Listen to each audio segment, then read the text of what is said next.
क्योंकि निश्चित समय ਦੇ ਵਿੱਚ ਰਹਿੰਦਿਆਂ ਆਪਾਂ ਸਤਿਗੁਰੂ ਜੀ ਦੀ ਇਸ ਮੁਬਾਰਕ ਬਾਣੀ ਦੀ ਸੰਪੂਰਨ ਵਿਚਾਰ ਸੰਖੇਪ ਦੇ ਵਿੱਚ ਸਮਝ ਸਕੀਏ। ਘੱਟੋ ਘੱਟ 5 ਪੌੜੀਆਂ ਦੇ ਆਪਾਂ ਰੋਜ਼ਾਨਾ ਵਿਚਾਰਾਂਗੇ, ਫਿਰ ਹੀ ਆਪਾਂ ਆਖਰਲੇ ਦਿਨ ਤੱਕ ਸਮਾਪਤੀ ਤੱਕ ਪਹੁੰਚ ਸਕਾਂਗੇ। और सतगुर रहमत करन जिन्ने भैन भरा बैठे है, एक बार ये इकली व्याख्या नहीं, ऐसा समझ लीए कि नाल नाल आपां संथ्या भी कर रहे हैं गुरबाणी की।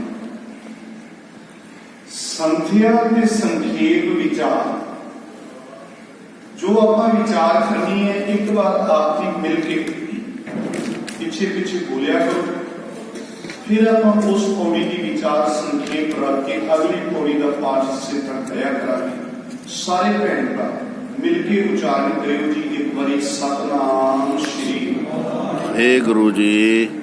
जप जप आद सच जुगाद सच जुगाद सच है भी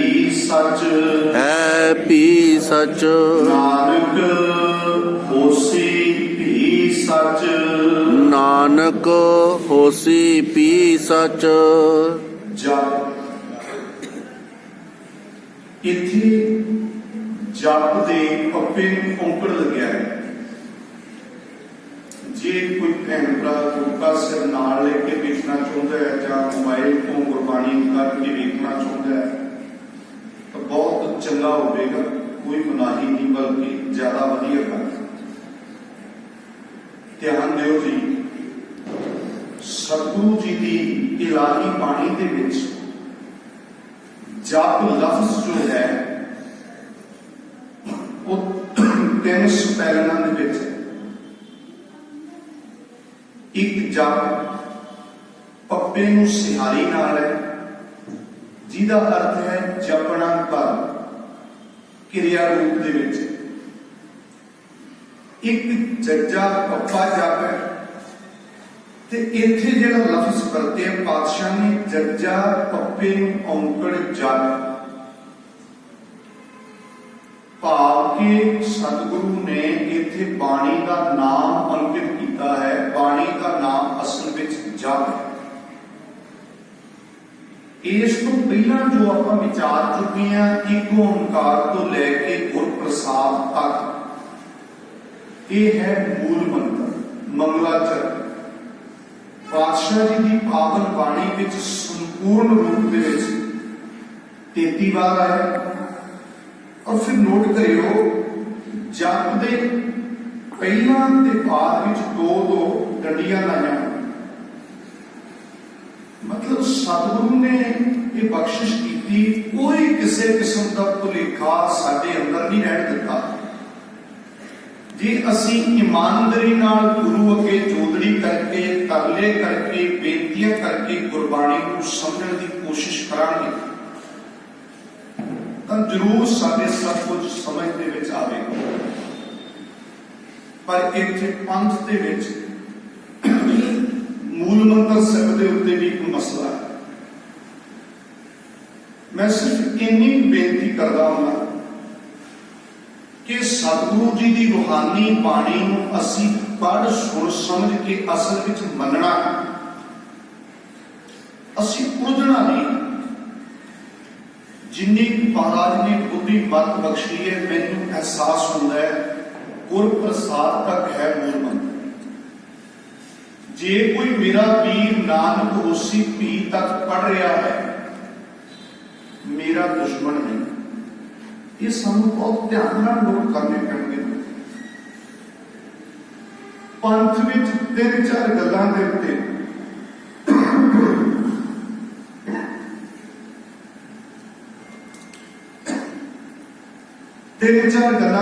पंथ विच विवाद।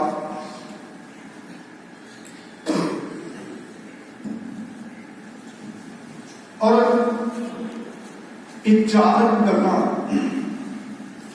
जे असीं सुहिरदता दे नाल ਜਿਹੜੀਆਂ ਘਰ ਬੈਠ ਕੇ ਕਰਨ ਵਾਲੀਆਂ ਗੱਲਾਂ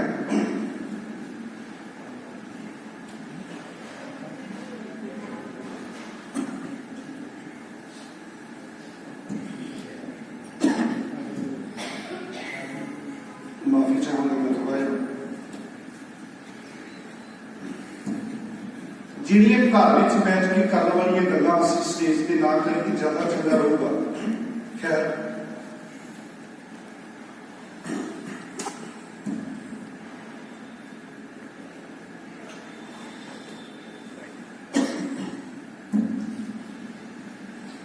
ਜਪ ਪਾਣੀ ਦਾ ਨਾਮ ਬਖਸ਼ਿਆ ਗੁਰੂ ਜੀ ਨੇ। ਅਸੀਂ ਸਤਿਕਾਰ ਨਾਲ ਕਹਿੰਦੇ ਹਾਂ ਜਪ ਜੀ ਸਾਹਿਬ। ਜਪ ਤੋਂ ਬਾਅਦ ਪਹਿਲਾ ਸ਼ਲੋਕ ਹੈ ਆਦ ਸੱਚ। ਆਦ ਇਹਦਾ ਉਚਾਰਨ ਕੁਝ ਵੀ ਸੱਜਣ ਆਦਿ ਨਹੀਂ ਕਰ ਦਿੰਦੇ, ਪਰ ਅਸੀਂ ਧਿਆਨ ਰੱਖਣਾ ਹੈ ਇੱਕੋ ਹੀ ਉਚਾਰਨ ਹੈ ਆਦ ਸੱਚ। ਆਦ ਦਾ ਮਤਲਬ ਹੈ ਮੁੱਢ ਤੋਂ, ਮੁੱਢ ਤੋਂ ਸੱਚ ਹੈ।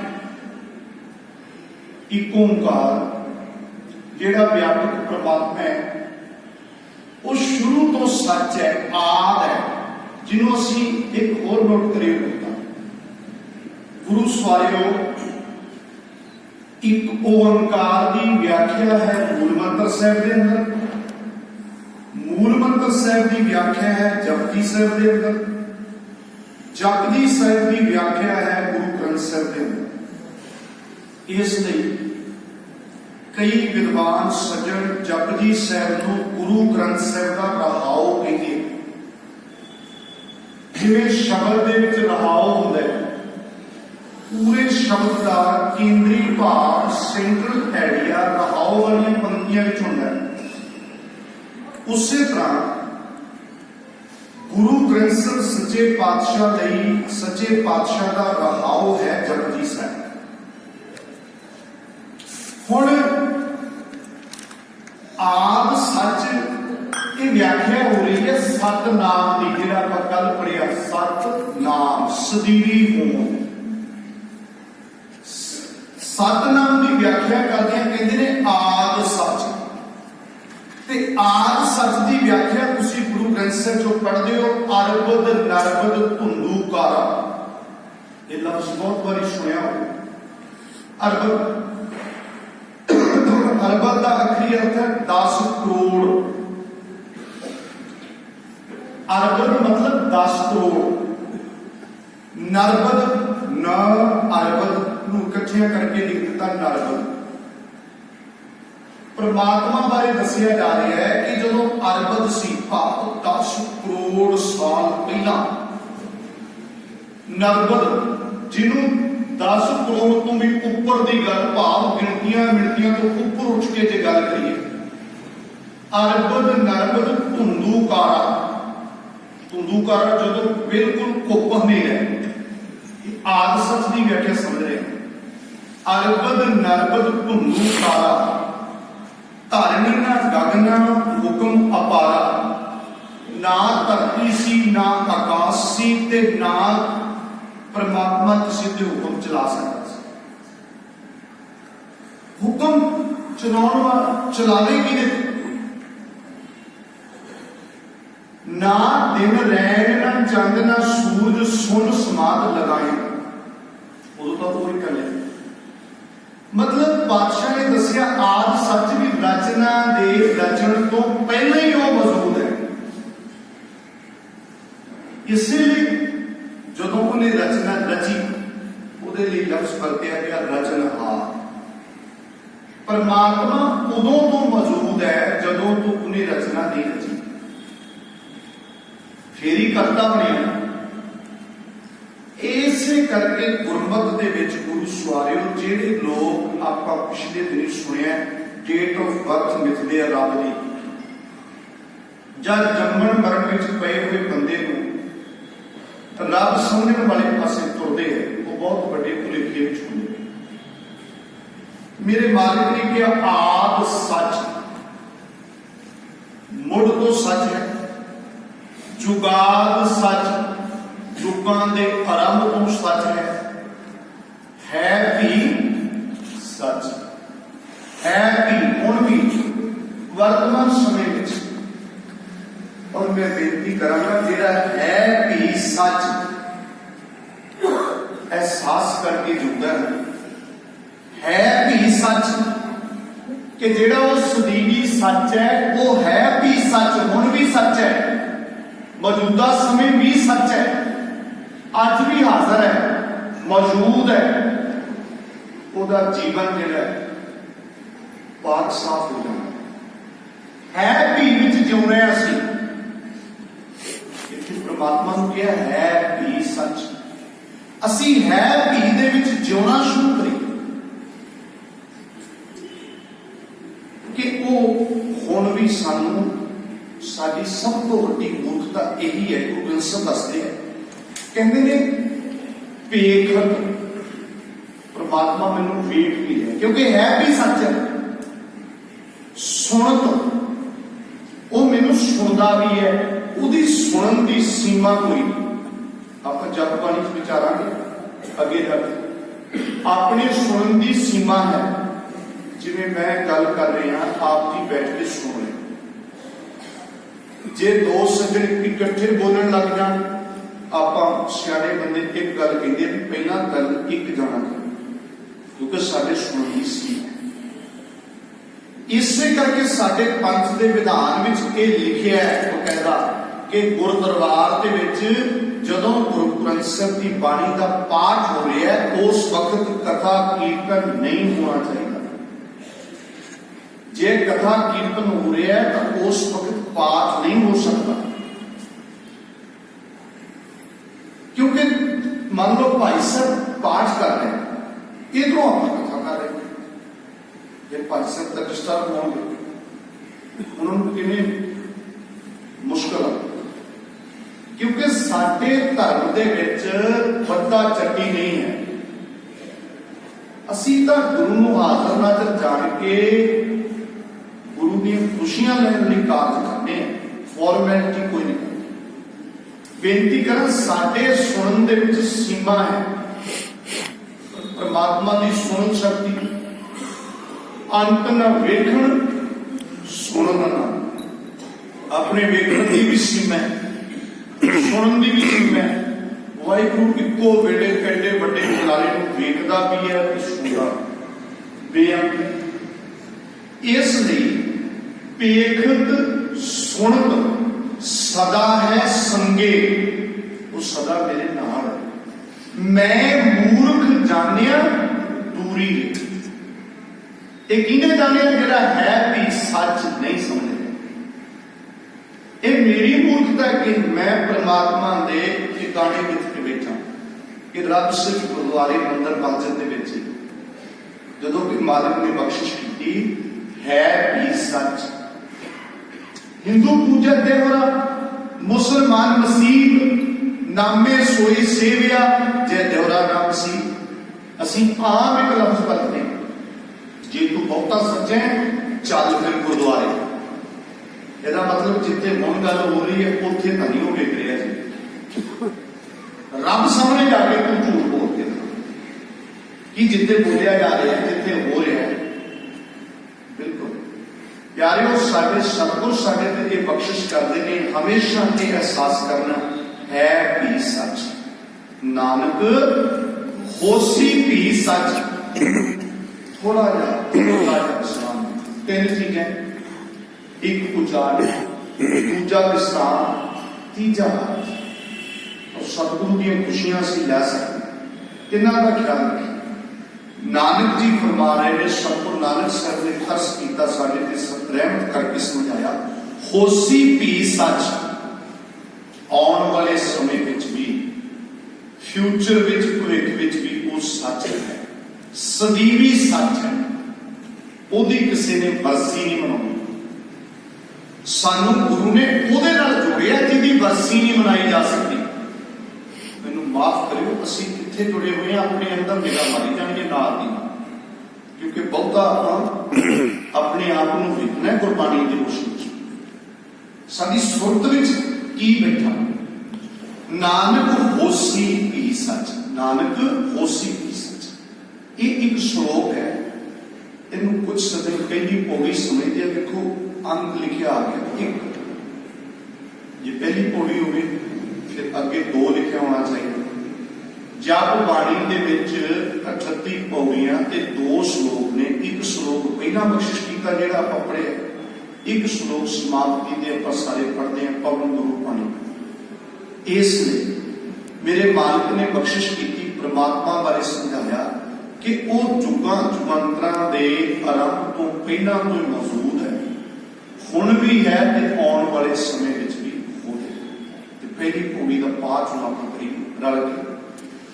ਸੋਚੈ ਸੋਚ ਨਾ ਹੋਵਈ, ਸੋਚੈ ਸੋਚ ਨਾ ਹੋਵੀ, ਜੇ ਸੋਚੀ ਲੱਖ ਵਾਰ, ਜੇ ਸੋਚੀ ਲੱਖ ਵਾਰ, ਚੁੱਪੈ ਚੁੱਪ ਨਾ ਹੋਵਈ, ਚੁੱਪੈ ਚੁੱਪ ਨਾ ਹੋਵਈ, ਜੇ ਲਾਏ ਰਹਾ ਲਿਵ ਤਾਰ, ਜੇ ਲਾਏ ਰਹਾਂ ਲਿਵ ਧਾਰ, ਭੁੱਖਿਆਂ ਭੁੱਖ ਨਾ ਉਤਰੀ, ਭੁੱਖਿਆਂ ਭੁੱਖ ਨਾ ਉਤਰੀ, ਜੇ ਬੰਨਾ ਪੁਰੀਆਂ ਭਾਰ, ਜੇ ਬੰਨਾ ਪੁਰੀਆਂ ਭਾਰ, ਸਹਸ ਸਿਆਣਪਾ ਲੱਖ ਹੋਏ, ਸਹਸ ਸਿਆਣਪਾ ਲੱਖ ਹੋਏ, ਤਾਂ ਇੱਕ ਨਾ ਚੱਲੈ ਨਾਲ, ਤਾਂ ਇੱਕ ਨ ਚੱਲੈ ਨਾਲ, ਕਿਵ ਸਚਿਆਰਾ ਹੋਈਐ, ਕਿਵ ਸਚਿਆਰਾ ਹੋਈਐ, ਕਿਵ ਕੂੜੈ ਟੁੱਟੈ ਪਾਲ, ਕਿਵ ਕੂੜੈ ਟੁੱਟੈ ਪਾਲ, ਹੁਕਮ ਰਜ਼ਾਈ ਚੱਲਣਾ, ਹੁਕਮ ਰਜਾਈ ਚੱਲਣਾ, ਨਾਨਕ ਲਿਖਿਆ ਨਾਲ। ਨਾਨਕ ਲਿਖਿਆ ਨਾਲ। ਸਭ ਤੋਂ ਵੱਡਾ ਸਵਾਲ ਹੈ ਜਿਹੜਾ ਸਾਡੀ ਜ਼ਿੰਦਗੀ ਦਾ, ਧੰਨ ਗੁਰੂ ਗ੍ਰੰਥ ਸਾਹਿਬ ਪਾਤਸ਼ਾਹ ਦਾ ਪਹਿਲਾ ਸਵਾਲ ਹੈ, ਔਰ ਅਹਿਸਾਸ ਹੋਊਗਾ ਸਾਰੀ ਗੁਰੂ ਜੀ ਦੀ ਬਾਣੀ ਇਸ ਸਵਾਲ ਦਾ ਹੱਲ ਦੱਸਦੀ ਹੈ। ਉਹ ਸਵਾਲ ਹੈ ਕਿਵ ਸਚਿਆਰਾ ਹੋਈ, ਕਿਵ ਕੂੜੈ ਟੁੱਟੈ ਪਾਰ, ਕਿ ਅਸੀਂ ਸਚਿਆਰ ਕਿਵੇਂ ਬਣੇ। ਜਿਹੜੀ ਕੂੜ ਦੀ ਪਾਲ ਹੈ, ਕੂੜ ਦੀ ਕੰਧ ਜੀਵਾਤਮਾ ਔਰ ਪ੍ਰਮਾਤਮਾ ਦੇ ਦਰਮਿਆਨ ਬਣੀ ਹੋਈ ਹੈ, ਉਹ ਟੁੱਟੇ ਕਿਵੇਂ। ਮਕਸਦ ਇੱਕੋ ਹੀ, ਸਚਿਆਰ। ਇੱਕੋ ਹੀ ਸਵਾਲ, ਦੋ ਲੱਗਦੇ ਆ ਵੇਖਣ ਨੂੰ, ਪਰ ਇੱਕੋ ਹੀ ਸਵਾਲ। ਜਿਹੜਾ ਸਚਿਆਰ ਹੋ ਗਿਆ ਉਹਦੀ ਕੂੜ ਦੀ ਕੰਧ ਟੁੱਟ ਗਈ, ਜਿਹਦੀ ਕੂੜ ਦੀ ਕੰਧ ਟੁੱਟ ਗਈ ਉਹ ਸਚਿਆਰ ਹੋ ਗਿਆ। ਹੁਣ ਹੋਇਆ ਕਿਵੇਂ ਕਰੀਏ? ਸਚਿਆਰ ਹੋਣ ਦੇ ਲਈ ਗੁਰੂ ਸਵਾਰਿਓ ਸਮਾਜ ਵਿੱਚ ਕਈ ਤਰੀਕੇ ਅਪਣਾਏ ਜਾ ਰਹੇ ਸਨ, ਅੱਜ ਵੀ ਅਪਣਾਉਂਦੇ। ਤੇ ਮੇਰੇ ਮਾਲਕ ਨੇ ਪਹਿਲਾਂ ਉਹਨਾਂ ਤਰੀਕਿਆਂ ਬਾਰੇ ਦੱਸਿਆ, ਉਹਨਾਂ ਨੂੰ ਕੱਟਿਆ, ਦਲੀਲ ਕੀਤਾ। ਭਾਵੇਂ ਅੱਜ ਸਾਡੇ ਕੁਝ ਕੁ ਸਤਿਕਾਰਯੋਗ ਸੱਜਣ ਇਹ ਵੀ ਕਹਿੰਦੇ ਆ ਕਿ ਪਾਤਸ਼ਾਹ ਦੀ ਹਜ਼ੂਰੀ ਦੇ ਵਿੱਚ ਬੈਠ ਕੇ ਕਿਸੇ ਦੂਜੇ ਨੂੰ ਨਹੀਂ ਕੱਟਣਾ ਚਾਹੀਦਾ। ਦੂਜੇ ਦੀ ਗੱਲ ਕਿਉਂ ਕੱਟਣੀ ਹੈ, ਆਪਣੀ ਗੱਲ। ਪਰ ਜਪਜੀ ਸਾਹਿਬ ਦੀ ਪਹਿਲੀ ਪੰਕਤੀ ਪਹਿਲਾਂ ਦੂਜਿਆਂ ਦੀ ਗੱਲ ਕੱਟ ਰਹੀ। ਇਹ ਗੱਲ ਸਾਨੂੰ ਬੜੀ ਸਾਫ਼ ਸੁਥਰੀ ਸਮਝ ਆਉਣੀ ਚਾਹੀਦੀ ਹੈ। ਮੈਂ ਬੇਨਤੀ ਕਰਦਾ ਹਾਂ, ਮੋਬਾਈਲ ਫੁੱਲ ਹੋਇਆ ਹੋਇਆ, ਪਿਛਲਾ ਸਭ ਕੁਝ ਡਿਲੀਟ ਕਰਨਾ ਪੈਣਾ ਜੇ ਕੋਈ ਚੰਗੀ ਚੀਜ਼ ਹੋਰ ਭਰਨੀ ਹੈ। ਸੁਰਤ ਵਿੱਚ ਜੇ ਇਹੋ ਜਿਹੀਆਂ ਵਿਚਾਰਾਂ ਬੈਠੀਆਂ ਨੇ, ਪੰਜਮ ਪਾਤਸ਼ਾਹ ਨੇ ਕਿਹਾ, ਇਤਿਹਾਸ ਦਾ ਮੈਂ ਸਿਰਫ ਇਸ਼ਾਰਾ ਦਿਆਂਗਾ, ਸਿੱਖੀ ਤੇ ਸਿੱਖੀ ਨਹੀਂ ਟਿਕ ਸਕਦੀ। ਇਹੀ ਕਿਹਾ ਸੀ ਭਾਈ ਪੰਜ ਜੀ ਨੂੰ ਸਾਡੀ ਭਾਉ, ਬਈ ਇਹ ਵਿੱਚ ਵਿਚਾਰਾ ਜਾਂ ਨਹੀਂ ਹੈ ਗੁਰੂ, ਜਾਂ ਤਾਂ ਗੁਰੂ ਦੇ ਬਣਨਾ ਪੈਣਾ, ਜਾਂ ਫਿਰ ਇਹਦੇ ਉੱਪਰ ਜਿੱਥੇ ਮਰਜ਼ੀ ਤੁਰੇ ਫਿਰੇ। ਕਿਉਂਕਿ ਸਤਿਗੁਰੂ ਨੂੰ ਕੋਈ ਸਾਡੀ ਭੀੜ ਦੀ, ਸਾਡੇ ਨੋਟ ਵੋਟ ਦੀ ਕੋਈ ਲੋੜ ਨਹੀਂ। ਸਤਿਗੁਰੂ ਸਾਡਾ ਭਲਾ ਚਾਹੁੰਦਾ ਹੈ। ਸਤਿਗੁਰੂ ਕਹਿੰਦਾ, ਪੁੱਤ ਜੇ ਤੂੰ ਮੇਰੀ ਗੱਲ ਮੰਨ ਲੇਗਾ ਤੇਰਾ ਭਲਾ ਹੋ ਜੂ, ਨਹੀਂ ਤਾਂ ਤੂੰ ਜੋ ਮਰਜ਼ੀ ਕਰੇਗਾ ਧਰਮ ਦੇ, ਤੇਰਾ ਕੁਛ ਨਹੀਂ। ਇੱਕ ਵਾਰ ਨਹੀਂ, ਹਜ਼ਾਰਾਂ ਵਾਰ ਤੁਹਾਨੂੰ ਲਿਖਿਆ ਮਿਲਦਾ, ਸੇਵਕ ਸਿੱਖ ਪੂਜਨ ਸਭ ਆਵੇ, ਤੇ ਪੰਕਤੀ ਸੁਣਾਉਣੇ ਅਸੀਂ, ਸਭ ਗਾਵੇ ਹਰ ਰੂਪਮ ਬਾਣੀ, ਗਾਵਿਆ ਸੁਣਿਆ ਤਿਨਕਾ ਹਰ ਥਾਏ ਪਾਵੇ, ਜਿਨ ਸਤਿਗੁਰ ਕੀ ਆਗੇ ਸਤ ਸਤ ਕਰਨਾ। ਮੇਰੇ ਵਰਗਾ ਬੰਦਾ ਭੁਲੇਖਾ ਖਾਵੇ ਜੀ ਅਸੀਂ ਤੇ ਸ਼ਾਮ ਤੱਕ ਦੋ ਤਿੰਨ ਥਾਵੇਂ ਕਥਾ ਕਰ ਰਹੇ ਨੇ। ਕਹਿੰਦੇ ਬਿਲਕੁਲ ਪ੍ਰਵਾਨ ਨਹੀਂ, ਜੇ ਤੂੰ ਗੱਲ ਮੰਨਣੀ ਨਹੀਂ। ਇਹ ਮੰਨਣ ਵਾਸਤੇ ਹੈ। ਧਰਮ ਕੋਈ ਇੰਨਾ 1 ਘੰਟੇ 2 ਘੰਟੇ ਵਾਸਤੇ ਧਰਮ ਨਹੀਂ। 2 ਘੰਟੇ ਦੀ ਕਲਾਸ ਹੈ, ਘੰਟੇ ਦੀ, ਉਹਨੂੰ ਪ੍ਰੈਕਟੀਕਲੀ ਇਸ ਲਈ ਪਾਤਸ਼ਾਹ ਨੇ ਪਹਿਲੀ ਬਖਸ਼ਿਸ਼ ਕੀਤੀ ਸੋਚੈ। ਇਹਦੇ ਅਰਥ ਕੁਝ ਵਿਦਵਾਨਾਂ ਨੇ ਕੀਤੇ ਨੇ ਸੋਚਣ ਤੋਂ, ਵੀ ਸੋਚ ਕੇ ਪੂਰਾ ਸੋਚਿਆ ਹੁੰਦਾ। ਕੁਝ ਸੱਜਣਾਂ ਨੇ ਇਹਦੇ ਅਰਥ ਕੀਤੇ ਨੇ ਸੁਚਮਤਾ। ਦੋ ਤਰ੍ਹਾਂ ਦੇ ਅਰਥ ਪੰਥ ਵਿੱਚ ਸਮਝੇ, ਪਰ ਜ਼ਿਆਦਾਤਰ ਜਿਹੜੇ ਲੋਕ ਨੇ ਉਹ ਸੁਚਮਤਾ ਵਾਲੀ ਗੱਲ ਦੇ ਉੱਤੇ ਪਹਿਰਾ ਦਿੰਦੇ। ਔਰ ਧਿਆਨ ਦਿਓ ਜੀ, ਸੋਚੈ ਸੋਚ ਨਾ ਹੋ, ਸੁੱਚੇ ਰਿਹਾ, ਸਰੀਰਕ ਤੌਰ ਤੇ ਸੁੱਚੇ ਰਿਹਾ, ਅੰਦਰੋਂ ਸੁੱਚੇ ਨਹੀਂ ਹੋਏ। ਜੇ ਸੋਚੀ ਲੱਖ ਵਾਰ, ਲੱਖ ਇਹਨੂੰ ਲਖਵਾਰ ਨਹੀਂ, ਲੱਖ ਭਾਵੇਂ ਲੱਖਾਂ ਵਾਰ ਤੂੰ ਸੁਚਮਤਾ ਰੱਖਣ ਦਾ ਯਤਨ ਕਰ, ਪਰ ਤੇਰਾ ਅੰਦਰ ਸੋਚਾ ਨਹੀਂ ਹੋ ਸਕਦਾ। ਹੁਣ ਇਹਦੀ ਵਿਆਖਿਆ ਇੱਕ ਪੰਕਤੀ ਦੀ 2 ਘੰਟੇ ਚ ਮੈਂ ਬਹੁਤ ਸੰਖੇਪ ਬੇਨਤੀ ਕਰ, ਔਰ ਸਤਿਗੁਰ ਨੇ ਇਹ ਬਾਰ-ਬਾਰ ਸਾਨੂੰ ਪ੍ਰਗਟ ਕੀਤਾ। ਪਹਿਲਾ ਦਿਨ ਚੱਲਦਾ ਸੀ ਉਸ ਵਕਤ ਦਾ, ਕਿ ਨਹਾਉਣ ਧੋਣ ਦੇ ਚੱਕਰ ਚ ਦੁਨੀਆ ਪਈ ਸੀ। ਫਲਾਣੀ ਜਗ੍ਹਾ ਤੇ ਜਾ ਕੇ ਨਹਾ ਲਓ, ਇਸ਼ਨਾਨ ਕਰ ਲਓ, ਉਹਦੇ ਨਾਲ ਪਵਿੱਤਰ ਹੋ ਜਾਂਦੇ। ਬਿਲਕੁਲ ਮੇਰੇ ਮਾਲਕ ਨੇ ਕਿਹਾ ਸੁੱਚੇ ਰਹੇ। ਗੁਰਬਾਣੀ ਵਿੱਚ ਤਾਂ ਇਹੋ ਜਿਹੇ ਸੌਖੇ ਜਲ ਕੇ ਮੰਜਨ ਜੇ ਗੱਤ ਹੋਵੇ, ਨਿਤ ਨਿਤ ਮੇਂਢਕ ਨਹਾਵੇ, ਜੈਸੇ ਮੇਂਢਕ ਤੈਸੇ ਹੋਏ, ਨਾਲ ਫਿਰ ਜੋਨੀ ਆ। ਜੇ ਪਾਣੀ ਦੇਖੋ, ਸਫਾਈ ਬਹੁਤ ਜ਼ਰੂਰੀ ਹੈ। ਆਪਾਂ ਸਵੇਰੇ ਅੰਮ੍ਰਿਤ ਵੇਲੇ ਇਸ਼ਨਾਨ ਕਰਦੇ ਹਾਂ, ਵਾਹਿਗੁਰੂ ਦੀ ਬਖਸ਼ਿਸ਼ ਹੈ, ਗੁਰੂ ਨੇ ਸ਼ੁਕਰ ਕਰੀਏ ਉਦਮ ਦਿੱਤਾ ਉਤਾਲਾ। ਪਰ ਕੋਈ ਇਹ ਭੁਲੇਖਾ ਪਾਲ ਬੈਠੇ ਜੀ ਮੈਂ ਤਾਂ ਇਸ਼ਨਾਨ ਹੀ ਬੜਾ ਕਰਦਾ, ਇਹਦੇ ਨਾਲ ਹੀ ਗੱਲ ਬਣੀ। ਗੁਰੂ ਗ੍ਰੰਥ ਸਾਹਿਬ ਪਾਤਸ਼ਾਹ ਕਹਿੰਦੇ ਫਿਰ ਡੱਡੂ ਤਾਂ ਰਹਿੰਦੇ ਪਾਣੀ ਚ। ਸਫਾਈ ਲਈ ਇਸ਼ਨਾਨ ਬਹੁਤ ਜ਼ਰੂਰੀ ਹੈ, ਪਰ ਕਈ ਇਸ਼ਨਾਨ ਨੂੰ ਧਰਮ ਨਹੀਂ ਮੰਨਦੇ। ਕਈ ਤਾਂ ਐਸੇ ਸੱਜਣ ਵੀ ਹੈਗੇ, ਉਹ 100 ਘੜੇ ਪਾਣੀ ਦੇ ਨਾਲ ਨਹਾਉਂਦੇ, 100 ਘੜਾ। ਤੇ ਸਾਡੇ ਬੰਦੇ ਉਹਨਾਂ ਦੇ ਹੱਥ ਵੀ ਬੰਨ੍ਹਦੇ ਕਿ ਬਾਬਾ ਜੀ ਦੀ ਬਹੁਤ ਮਹਾਨ ਕਰਨੀ ਹੈ। ਕਿਵੇਂ? ਕਹਿੰਦੇ ਨਹਾਉਂਦੇ 100 ਘੜੇ ਨਾਲ, ਬੋਲੇ ਪਹੁੰਚੇ ਹੋਏ। ਮੈਂ ਕਿਹਾ ਪਹੁੰਚੇ ਜ਼ਿਆਦਾ ਜਾਂ ਲਿਬੜੇ ਜ਼ਿਆਦਾ? ਕਮਾਲ ਦੀ ਗੱਲ। 100 ਆਦਮੀ ਇਸ਼ਨਾਨ ਕਰ ਸਕਦਾ ਸੀ ਇੰਨੇ ਪਾਣੀ ਨਾਲ।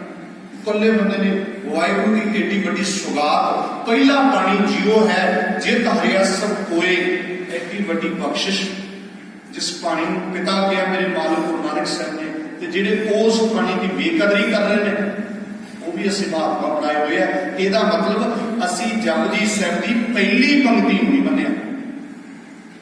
ਕੋਈ ਸੇਵਾ ਕਰੇ, ਕੋਈ ਸਮਾਜ ਦਾ ਭਲਾ ਕਰੇ, ਠੀਕ ਹੈ, ਸਤਿਕਾਰਯੋਗ ਹੋ ਸਕਦਾ ਹੈ, ਪਰ ਨਹਾਉਣ ਵਾਲੇ ਦਾ ਸਤਿਕਾਰ ਵੀ ਨਹਾਉਂਦਾ 100 ਪਾਣੀ 100 ਘੜੇ ਨਾ ਨਹਾਉਂਦਾ।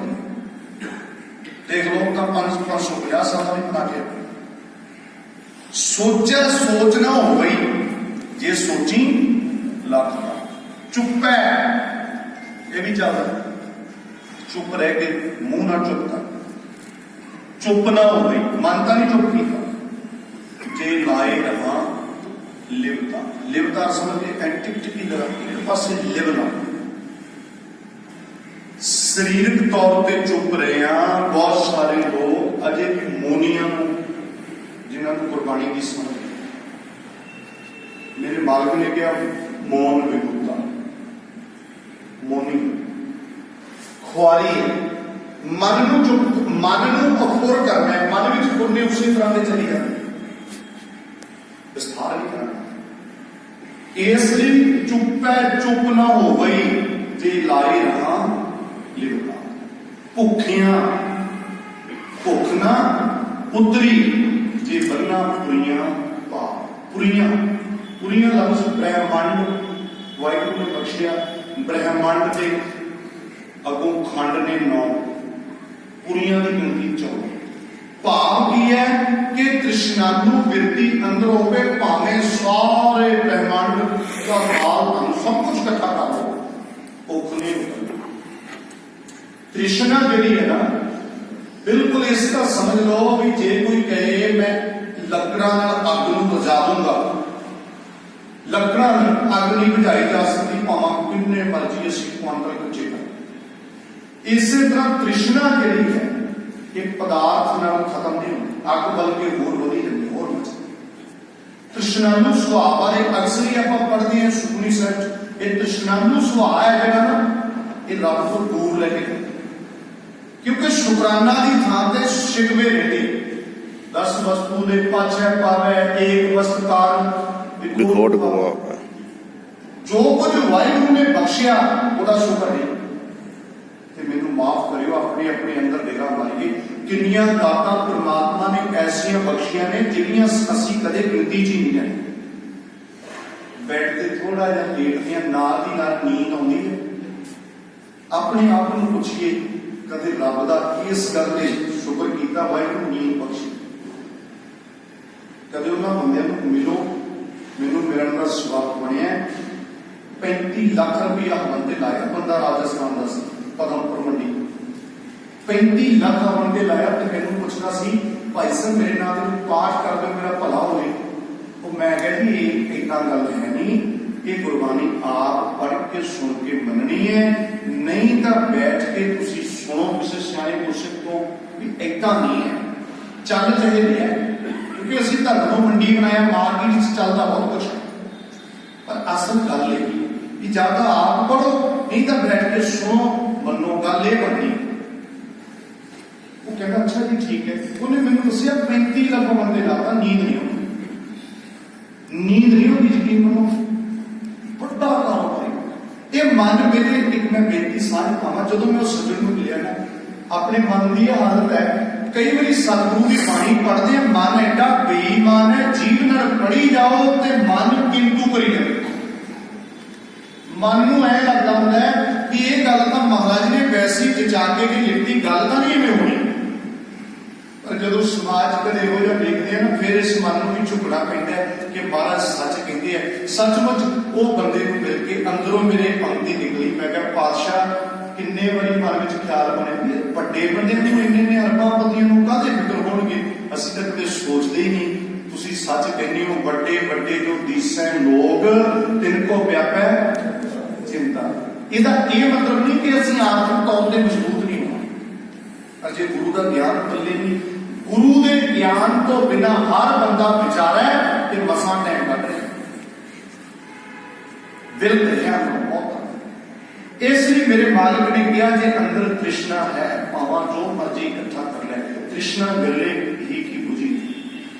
भुखियां भुख ना उतरी जे बन्ना भुइयां भार, सहस सियाणपा लग होगी सहस सस्सा हाहा सस्सा।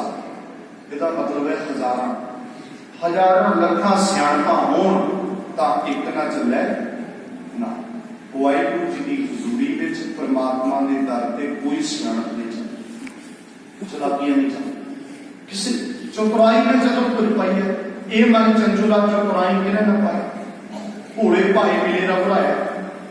ਇਸ ਲਈ ਕਹਿੰਦੇ ਨੇ ਫਿਰ ਸਵਾਲ ਇਹ ਹੈ ਕਿ ਸਚਿਆਰਾ ਹੋਈ ਹੈ ਕਿ ਕੂੜਾ ਟੁੱਟਾ सचियार किवें हुई है कंध कूड़ दी टुटे किवें कहते ने हुक्म रजाई चलना। रजाई नहीं बोलना रजाई हुक्म रजाई चलना नानक लिखिया। हुक्म विच चलना हुक्म दे मम्मे नूं सिहारी है, हुक्म विच रजाई रजा इको अर्थ लगदा। ਉਹਦੇ ਹੁਕਮ ਵਿੱਚ ਚੱਲਣਾ ਉਹਦੀ ਰਜ਼ਾ ਵਿੱਚ ਚੱਲਣਾ ਇੱਕੋ ਇੱਕ ਤਰੀਕਾ ਹੈ ਪਰਮਾਤਮਾ ਦੇ ਦਰ ਤੇ ਪ੍ਰਵਾਨ ਹੋਣ ਦਾ, ਸਚਿਆਰ ਹੋਣ ਦਾ। ਇੱਕੋ ਹੀ ਤਰੀਕਾ ਹੈ ਉਹਦੀ ਰਜ਼ਾ ਵਿੱਚ ਚੱਲਣਾ, ਹੋਰ ਕੋਈ ਤਰੀਕਾ ਨਹੀਂ। ਨਾਨਕ ਕੀ ਫਰਮਾ ਰਹੇ ਨੇ ਸਤਿਗੁਰੂ ਨਾਨਕ ਪਾਤਸ਼ਾਹ ਲਿਖਿਆ ਨਾਲ, ਇਹਦੇ ਤੇ ਵੀ ਬੰਦੇ ਬੜੇ ਹੋ ਜਾਂਦੇ ਲਿਖਿਆ ਨਾਲ, ਇਹ ਨਾਲ ਹੀ ਲਿਖਿਆ ਹੋਇਆ ਹੈ तो ही लिखा हुआ है। एक कोई विधि है लिखी हुई, मतलब जिन्हें रब का है विधान बनाया हुआ है पक्का कि सचियार बनन लई वाहिगुरु जी की रजा में चलना है, और कोई तरीका रजा में चलना भाने में रहना ਉਹਦੇ ਹੁਕਮ ਵਿੱਚ ਨਿਭਕੇ ਰਹਿਣਾ। ਹੁਕਮ ਤਾਂ ਬਹੁਤ ਸਾਰਿਆਂ ਤੇ ਲਾਗੂ ਹੈ ਪਰ ਇੱਕ ਖਾਸ ਖਾਸ ਕੇ ਮੰਨ ਰਹੇ, ਦੂਜਾ ਸ਼ਿਕਵੇ ਦੀ ਜ਼ਿੰਦਗੀ ਦਾ ਸਾਡੇ ਤਾਂ ਰਜਾ ਦੀ ਸਿੱਖ ਇਤਿਹਾਸ ਭਰਿਆ ਪਿਆ। ਰਜਾ ਦੇ ਭਾਣੇ ਵਿੱਚ ਹੁਕਮ ਵਿੱਚ ਕਿਵੇਂ ਹੁਕਮ ਮੰਨਿਆ ਜਾ ਸਕਦਾ ਹੈ। ਤੁਸੀਂ ਵੇਖੋ ਸਤਿਗੁਰੂ ਅਰਜਨ ਸਾਹਿਬ ਸੱਚੇ ਪਾਤਸ਼ਾਹ ਇਹ ਤਾਂ ਇਸ਼ਾਰਿਆਂ 'ਚ ਗੱਲ ਕਰ ਰਹੇ, ਦਰਬਾਰ ਸਾਹਿਬ 'ਚ ਜਿਵੇਂ ਚੌਂਕੜਾ ਲਾਉਂਦੇ ਆ ਉਸੇ ਅੰਦਾਜ਼ 'ਚ ਤਤੀ ਤਵੀ ਤੇ ਚੌਂਕੜਾ ਲਾ ਕੇ ਸ਼ੁਕਰਾਨਾ ਕਰੀ ਜਾਂਦੇ ਹੈ ਨਾ। ਰਾਜਾ ਦਾ ਸਿੱਖ ਗੁਰੂ ਗੋਬਿੰਦ ਸਿੰਘ ਸਾਹਿਬ ਸੱਚੇ ਪਾਤਸ਼ਾਹ ਪੂਰੀ ਹਿਸਟਰੀ ਭਰੀ ਪਈ ਹੈ। ਰਾਜਾ ਬਾਬਾ ਬੰਦਾ ਸਿੰਘ ਬਹਾਦਰ ਕਿੰਨੇ ਕੁ ਸਿੱਖਾਂ ਦਾ ਨਾਮ ਹੈ ਰਾਜਾ, ਅੱਜ ਵੀ ਹੈਗਾ ਉਹਦੇ ਸਿੰਘ, ਪਰ ਉਹਨਾਂ ਸਿੱਖਾਂ ਵੱਲ ਘੱਟ ਹੀ ਧਿਆਨ ਦਿੰਦਾ ਸਾਨੂੰ। ਅਸੀਂ ਤੇ ਲੰਮੇ ਚੋੜੇ ਤੇ ਵੱਡੀਆਂ ਗੱਡੀਆਂ ਦੇ ਚੱਕਰ ਵਿੱਚ ਪਏ ਨੇ। ਗੁਰੂ ਸਾਨੂੰ ਸਭ ਨੂੰ ਸਮਰਥ ਬਖਸ਼ੇ। ਇੱਕੋ ਇੱਕ ਤਰੀਕਾ ਹੈ ਕਿ ਉਹਦੇ ਹੁਕਮ ਵਿੱਚ ਚੱਲਣਾ, ਉਹਦੀ ਰਜ਼ਾ ਵਿੱਚ ਚੱਲਣਾ। ਇਹੀ ਲਿਖਿਆ ਹੋਇਆ ਨਾਮ ਹੈ, ਇਹੀ ਇੱਕੋ ਵਿਧੀ ਹੈ ਸਚਿਆਰ ਹੋਣ ਦੀ, ਹੋਰ ਕੋਈ ਤਰੀਕਾ ਨਹੀਂ। ਇਹ ਅਗਲੀ ਪੌੜੀ ਵਿੱਚ ਮੇਰੇ ਮਾਲਕ ਨੇ ਹੁਕਮ ਬਾਰੇ ਹੋਰ ਖੋਲ ਕੇ ਸਮਝਾਇਆ। ਹੁਕਮੀ ਹੋਵਨ ਆਕਾਰ, ਹੁਕਮੀ ਹੋਵਨ ਆਕਾਰ, ਹੁਕਮ ਨਾ ਕਹਿਆ ਜਾਈ, ਹੁਕਮ ਨ ਕਹਿਆ ਜਾਈ। ਹੁਕਮੀ ਹੋਵਨ ਜੀ, ਹੁਕਮੀ ਹੋਵਨ ਜੀ, ਹੁਕਮ ਮਿਲੈ ਵਡਿਆਈ, ਹੁਕਮ ਮਿਲੈ ਵਡਿਆਈ। ਹੁਕਮੀ ਉੱਤਮ ਨੀਚ, ਹੁਕਮੀ ਉੱਤਮ ਨੀਚ, ਹੁਕਮ ਲਿਖ ਦੁਖ ਸੁਖ ਪਾਈਐ, ਹੁਕਮ ਲਿਖ ਦੁਖ ਪਾਈਐ। ਨਾ ਹੁਕਮੀ ਬਖਸ਼ੀਸ਼, ਇਕ ਨਾ ਹੁਕਮੀ ਬਖਸ਼ੀਸ਼, ਇੱਕ ਹੁਕਮੀ ਸਦਾ ਭਵਾਈਐ, ਇਕ ਹੁਕਮੀ ਸਦਾ ਪੁਆਈਐ। ਹੁਕਮੈ ਅੰਦਰ ਸਭ ਕੋ, ਹੁਕਮੈ ਅੰਦਰ ਸਭ ਕੋ, ਬਾਹਰ ਹੁਕਮ ਨਾ ਕੋਏ, ਬਾਹਰ ਹੁਕਮ ਨਾ ਕੋਏ। ਨਾਨਕ ਹੁਕਮੈ ਜੇ ਬੁਝੈ, ਨਾਨਕ ਹੁਕਮੈ ਜੇ ਬੁਝੈ, ਤਾਹੁ ਮੈਂ ਕਹਿ ਨਾ ਕੋਏ। ਤਾਹੋ ਮੈਂ ਕਹਿ ਨ ਕੋਏ। ਬਖਸ਼ਿਸ਼ ਕਰਦੇ ਨੇ ਹੁਕਮੀ। ਹੁਕਮੀ ਕੌਣ ਹੈ? ਜਿਹੜਾ ਹੁਕਮ ਦਾ ਮਾਲਕ ਹੈ, ਵਾਹਿਗੁਰੂ ਪਰਮਾਤਮਾ।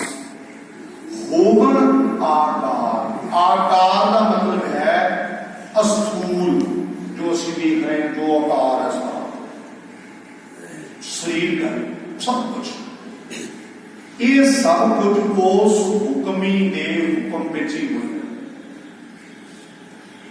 ਹੁਕਮੀ ਹੋਵਨ ਆਕਾਰ, ਸਭ ਕੁਝ ਉਹਦੇ ਹੁਕਮ ਚ ਹੋਇਆ। ਹੁਕਮ ਨਾ ਕਹਿਆ, ਇਹਨੂੰ ਕਿਹਾ ਨਹੀਂ ਪੜਨਾ, ਕਹਿਆ ਜਾ। ਹੁਣ ਸਾਡੇ ਮਨ ਵਿੱਚ ਇੱਛਾ ਹੁੰਦੀ ਹੈ ਕਿ ਹੁਕਮ ਬਾਰੇ ਬੜੀ ਬੜੀ ਚਰਚਾ ਚੱਲਦੀ ਹੈ ਕਿ ਹੁਕਮ ਕੀ ਹੈ, ਕਿਵੇਂ ਸਤਿਗੁਰੂ ਨੇ ਬਖਸ਼ਿਸ਼ ਕੀਤੀ ਹੁਕਮ ਬਾਰੇ ਵਿਆਖਿਆ ਕਰ ਰਹੇ ਨੇ ਇਸ ਪੌੜੀ 'ਚ, ਪਰ ਨਾਲ ਇਹ ਵੀ ਦੱਸ ਰਹੇ ਨੇ ਹੁਕਮ ਨਾ ਕਹਿਆ ਜਾਈ, ਕਿ ਵਾਹਿਗੁਰੂ ਜੀ ਦੇ ਹੁਕਮ ਨੂੰ ਕੰਪਲੀਟ ਤੌਰ ਤੇ ਨਹੀਂ ਕਿਹਾ ਜਾ ਸਕਦਾ। ਪਰਮਾਤਮਾ, ਇਹ ਪੱਕਾ ਨੋਟ ਕਰ ਲਓ, ਫਿਰ ਕਦੇ ਵੀ ਥਾਂ ਨਹੀਂ ਲੱਗਣਾ। ਪਰਮਾਤਮਾ ਸਤਿਗੁਰੂ ਦੀ ਬਾਣੀ ਤੇ ਸਤਿਗੁਰੂ ਲਈ ਕਈ ਵਾਰੀ ਲਫ਼ਜ਼ ਆਏ ਨੇ ਆਗਮ ਅਗੋਚਰ। ਆਗਮ ਅਪਹੁੰਚ, ਅਗੋਚਰ ਜਿਹੜਾ ਸਾਡੀ ਬੁੱਧੀ, ਸਾਡੇ ਗਿਆਨ ਇੰਦਰੀਆਂ ਦੀ ਪਕੜ ਤੋਂ ਪਰੇ। ਹੁਣ ਸਾਡੀ ਪਤਾ ਕੀ ਸਮੱਸਿਆ, ਅਸੀਂ ਆਪਣੇ ਦਿਮਾਗ ਨੂੰ ਅੰਤਮ ਸੱਚ ਮੰਨਦੇ ਹਾਂ ਵੀ ਜਿਹੜੀ ਗੱਲ ਮੇਰੇ ਦਿਮਾਗ ਨੂੰ ਸਮਝ ਆਉਂਦੀ ਹੈ ਉਹ ਤਾਂ ਗੱਲ ਓਕੇ, ਜਿਹੜੀ ਨਹੀਂ ਸਮਝ ਆ ਰਹੀ ਉਹਨੂੰ ਮੰਨਦੇ ਨਹੀਂ। ਘੱਟੋ ਘੱਟ ਇੰਨਾ ਕਰਨਾ ਚਾਹੀਦਾ ਸਾਨੂੰ ਵੀ ਜਿਹੜੀ ਮੈਨੂੰ ਸਮਝ ਆ ਗਈ ਉਹ ਠੀਕ ਹੈ, ਜਿਹੜੀ ਨਹੀਂ ਸਮਝ ਆਈ ਹੋ ਸਕਦਾ ਮੈਨੂੰ ਸਮਝ ਨਾ ਆਈ, ਉਹਨੂੰ ਯਕਦਮ ਐ ਥੋੜਾ। ਮਤਲਬ ਕੀ ਹੈ ਕਿ ਅਸੀਂ ਅੰਤਮ ਜਿਹੜਾ ਸੱਚ ਗੁਰਬਾਣੀ ਨੂੰ ਮੰਨਣਾ ਹੈ, ਕਸਵੱਟੀ ਗੁਰਬਾਣੀ ਹੋਣੀ ਚਾਹੀਦੀ ਹੈ, ਪਰ ਅਸੀਂ ਕਸਵੱਟੀ ਬਣਾਇਆ ਦਿਮਾਗ। ਇੱਥੇ ਤੱਕ ਰਵਿੰਦਰਨਾਥ ਟੈਗੋਰ ਨੇ ਇੱਕ ਕਹਾਣੀ ਲਿਖੀ ਹੈ ਗੀਤਾਂਜਲੀ ਵਿੱਚ। ਕਹਾਣੀ ਤਾਂ ਲੰਬੀ ਹੈ, ਮੈਂ ਮੋਟੀ ਕਰ ਗਈ ਨਾ। ਕਹਿੰਦੇ ਕੁਝ ਸੁਨਿਆਰਾ ਬਗੀਚੇ 'ਚ ਚਲਾ ਗਿਆ ਤੇ ਉੱਥੇ ਫੁੱਲਾਂ ਨੂੰ ਤੋੜ ਤੋੜ ਕੇ ਆਪਣੇ ਪੱਥਰ ਦੇ ਨਾਲ ਰਗੜਨ ਲੱਗਾ। ਉਹਨੂੰ ਕੌਣ ਸਮਝਾਵੇ, ਫੁੱਲ ਨਹੀਂ ਪੱਥਰ ਨਾਲ ਨਹੀਂ, ਇੱਥੇ ਨਹੀਂ। ਇਹ ਕੰਮ ਸਾਡਾ। ਅਸੀਂ ਗੁਰਬਾਣੀ ਨੂੰ ਆਪਣੇ ਮਨ ਦੀ ਕਸਵੱਟੀ ਤੇ ਪਰਖਦੇ ਹਾਂ ਕਿ ਮੇਰੇ ਮਨ ਨੂੰ ਗੱਲ ਜੱਜ ਗਈ। ਮੈਨੂੰ ਮਾਫ ਕਰਿਓ, ਵਿਚਾਰ ਕਰਦੇ ਹਾਂ ਕਈ ਵਾਰ ਕਈ ਸੱਜਣ ਔਖੇ ਵੀ ਹੋ ਗਏ। ਉਹ ਕਹਿੰਦੇ ਮੈਨੂੰ ਜਿਹੜੀ ਵਿਚਾਰ ਸੀ ਨਾ ਮੇਰੇ ਮਨ ਨੂੰ ਨਹੀਂ ਲੱਗੀ, ਤੇਰੇ ਮਨ ਨੂੰ ਤਾਂ ਸ਼ਰਾਬ ਲੱਗੀ ਹੋਈ ਹੈ, ਉਹ ਠੀਕ ਹੈ। ਮਨ ਨੂੰ ਤਾਂ ਬਹੁਤ ਕੁਛ, ਮਨ ਨੂੰ ਕਾਮ ਲੱਗਿਆ ਕਿ ਨਹੀਂ ਲੱਗਿਆ, ਹੰਕਾਰ ਲੱਗਿਆ ਕਿ ਨਹੀਂ, ਉਹ ਵਧੀਆ। ਜਿਹੜੀ ਗੱਲ ਮਨ ਨੂੰ ਲੱਗ ਜਾਏ ਉਹ ਠੀਕ ਹੁੰਦੀ ਹੈ, ਹੰਕਾਰ ਕਿੰਨਾ ਵਧੀਆ ਲੱਗਦਾ। ਜਿਹੜਾ ਬੰਦਾ ਸਿਫਤ ਕਰੇ ਲੱਗਦਾ ਨਹੀਂ ਮਾਸੀ ਦਾ ਪੁੱਤ ਹੀ ਹੁੰਦਾ, ਲੱਗਦਾ ਨਾ ਲੱਗਦਾ, ਫਿਰ ਉਹ ਵਧੀਆ। ਇਸ ਇਹ ਕੋਈ ਮਸਲਾ ਨਹੀਂ ਹੈ ਮਨ ਨੂੰ ਗੱਲ ਲੱਗੀ ਨਾ ਲੱਗੀ, ਮਸਲਾ ਇਹ ਹੈ ਕਿ ਗੁਰੂ ਗ੍ਰੰਥ ਸਾਹਿਬ ਪਾਤਸ਼ਾਹ ਦੀ ਬਾਣੀ ਮੁਤਾਬਕ ਠੀਕ ਹੈ ਗੱਲ, ਮੇਰੇ ਮਨ ਨੂੰ ਹੋ ਸਕਦਾ ਨਾ ਚੱਲੀ ਲੱਗੇ। ਇਸ ਲਈ ਪਿਆਰਿਓ ਨੋਟ ਕਰਿਓ, ਸਤਿਗੁਰੂ ਨੇ ਜਿਹੜੀ ਬਖਸ਼ਿਸ਼ ਕੀਤੀ ਇਹ ਹੁਕਮ ਨੂੰ ਕੰਪਲੀਟ ਤੌਰ ਤੇ ਨਹੀਂ ਸਮਝਿਆ ਜਾ ਸਕਦਾ। ਸਾਨੂੰ ਆਪਣੀ ਔਕਾਤ ਆਪਣੀ ਹੈਸੀਅਤ ਵਿੱਚ ਹੀ ਰਹਿਣਾ ਚਾਹੀਦਾ। ਹੁਕਮੀ ਹੋਵਨ ਜੀ, ਇਹਨੂੰ ਕਈ ਜੀ ਆ ਬੋਲ ਦਿੰਦੇ, ਬਸ ਸਿੰਪਲ ਪੜੀਏ ਜੀ, ਥੋੜਾ ਲੰਮਾ ਐਡਾ ਲੱਗੇ ਨਾ ਵਿੱਚ। ਹੁਕਮੀ ਹੋਵਨ ਜੀ ਕਹਿੰਦੇ ਨੇ ਉਹਦੇ ਹੁਕਮ ਵਿੱਚ ਹੀ ਸਾਰੇ ਜੀਵ ਪੈਦਾ ਹੋਏ ਨੇ। ਹੁਕਮ ਮਿਲਿਆ ਵਡਿਆਈ, ਉਹਨਾਂ ਵਿੱਚੋਂ ਕਈਆਂ ਨੂੰ ਵਡਿਆਈ ਮਿਲੀ ਉਹਦੇ ਹੁਕਮ ਵਿੱਚ। ਹੁਕਮੀ ਉੱਤਮ ਨੀਚ, ਹੁਕਮ ਲਿਖ ਦੁੱਖ ਸੁੱਖ ਪਾਈ। ਉੱਤਮ ਤੇ ਨੀਚ ਉਹਦੇ ਹੁਕਮ ਵਿੱਚ, ਉਹਦੇ ਹੁਕਮ ਮੁਤਾਬਕ ਲਿਖੇ ਹੋਏ ਅਨੁਸਾਰ ਦੁੱਖ ਸੁੱਖ ਓਵਰਆਲ ਕੰਟਰੋਲ ਪਰਮਾਤਮਾ, ਉਹਦੇ ਹੁਕਮ ਤੋਂ ਬਾਹਰ ਕੁਛ ਨਹੀਂ। ਇਹ ਬਹੁਤ ਜ਼ਰੂਰੀ ਹੈ, ਇੱਥੋਂ ਸਾਨੂੰ ਸਮਝਣਾ ਚਾਹੀਦਾ ਹੈ। ਜਦੋਂ ਕੰਮ ਚੰਗਾ ਹੋਵੇ ਨਾ, ਹੰਕਾਰ ਦੀ ਇਹ ਬਹੁਤ ਵੱਡੀ ਸਮੱਸਿਆ ਹੈ ਕਿ ਹੰਕਾਰ ਕਿਸੇ ਨਾ ਕਿਸੇ ਗੁਣ ਦੇ ਉੱਪਰ ਆ ਕੇ ਪਾਠ ਕਰਨ ਦਾ ਵੀ ਹੰਕਾਰ ਹੁੰਦਾ ਕਿ ਇੱਥੋਂ ਤੱਕ ਸਤਿਗੁਰੂ ਬਚਾ ਕੇ ਰੱਖੇ, ਕਿਤੇ ਵਿਚਾਰ ਵਧੀਆ ਹੋ ਜਾਏ ਨਾ ਕਿ ਐਸੀ ਵਿਚਾਰ ਮਨ ਚੋਂ ਕਥਾ ਹੀ ਚੰਗੀ ਹੋ ਜਾਏ ਤਾਂ ਸੰਗਤ ਕਹੇ ਵਾਹ ਜੀ ਵਾਹ, ਅੱਜ ਤਾਂ ਭਾਈ ਸਾਹਿਬ ਤੁਸੀਂ ਕਮਾਲ ਹੀ ਕਰਤੀ, ਜਿਹਦੀ ਕਥਾ ਕੀਤੀ ਉਹ ਭੁੱਲ ਜਾਂਦਾ। ਕਈ ਵਾਰੀ ਪ੍ਰਚਾਰਕ ਦਾ ਕੀਤਾ ਹੋਇਆ ਪ੍ਰਚਾਰ ਵੀ ਉਹਦੇ ਲਈ ਮਾਇਆ ਬਣ ਜਾਂਦਾ। ਇਹ ਬੜਾ ਸੂਖਮ ਹੈ, ਤਾਂ ਗੁਰੂ ਤੋਂ ਹਮੇਸ਼ਾ ਹੀ ਕਰਕੇ ਰਹੇ।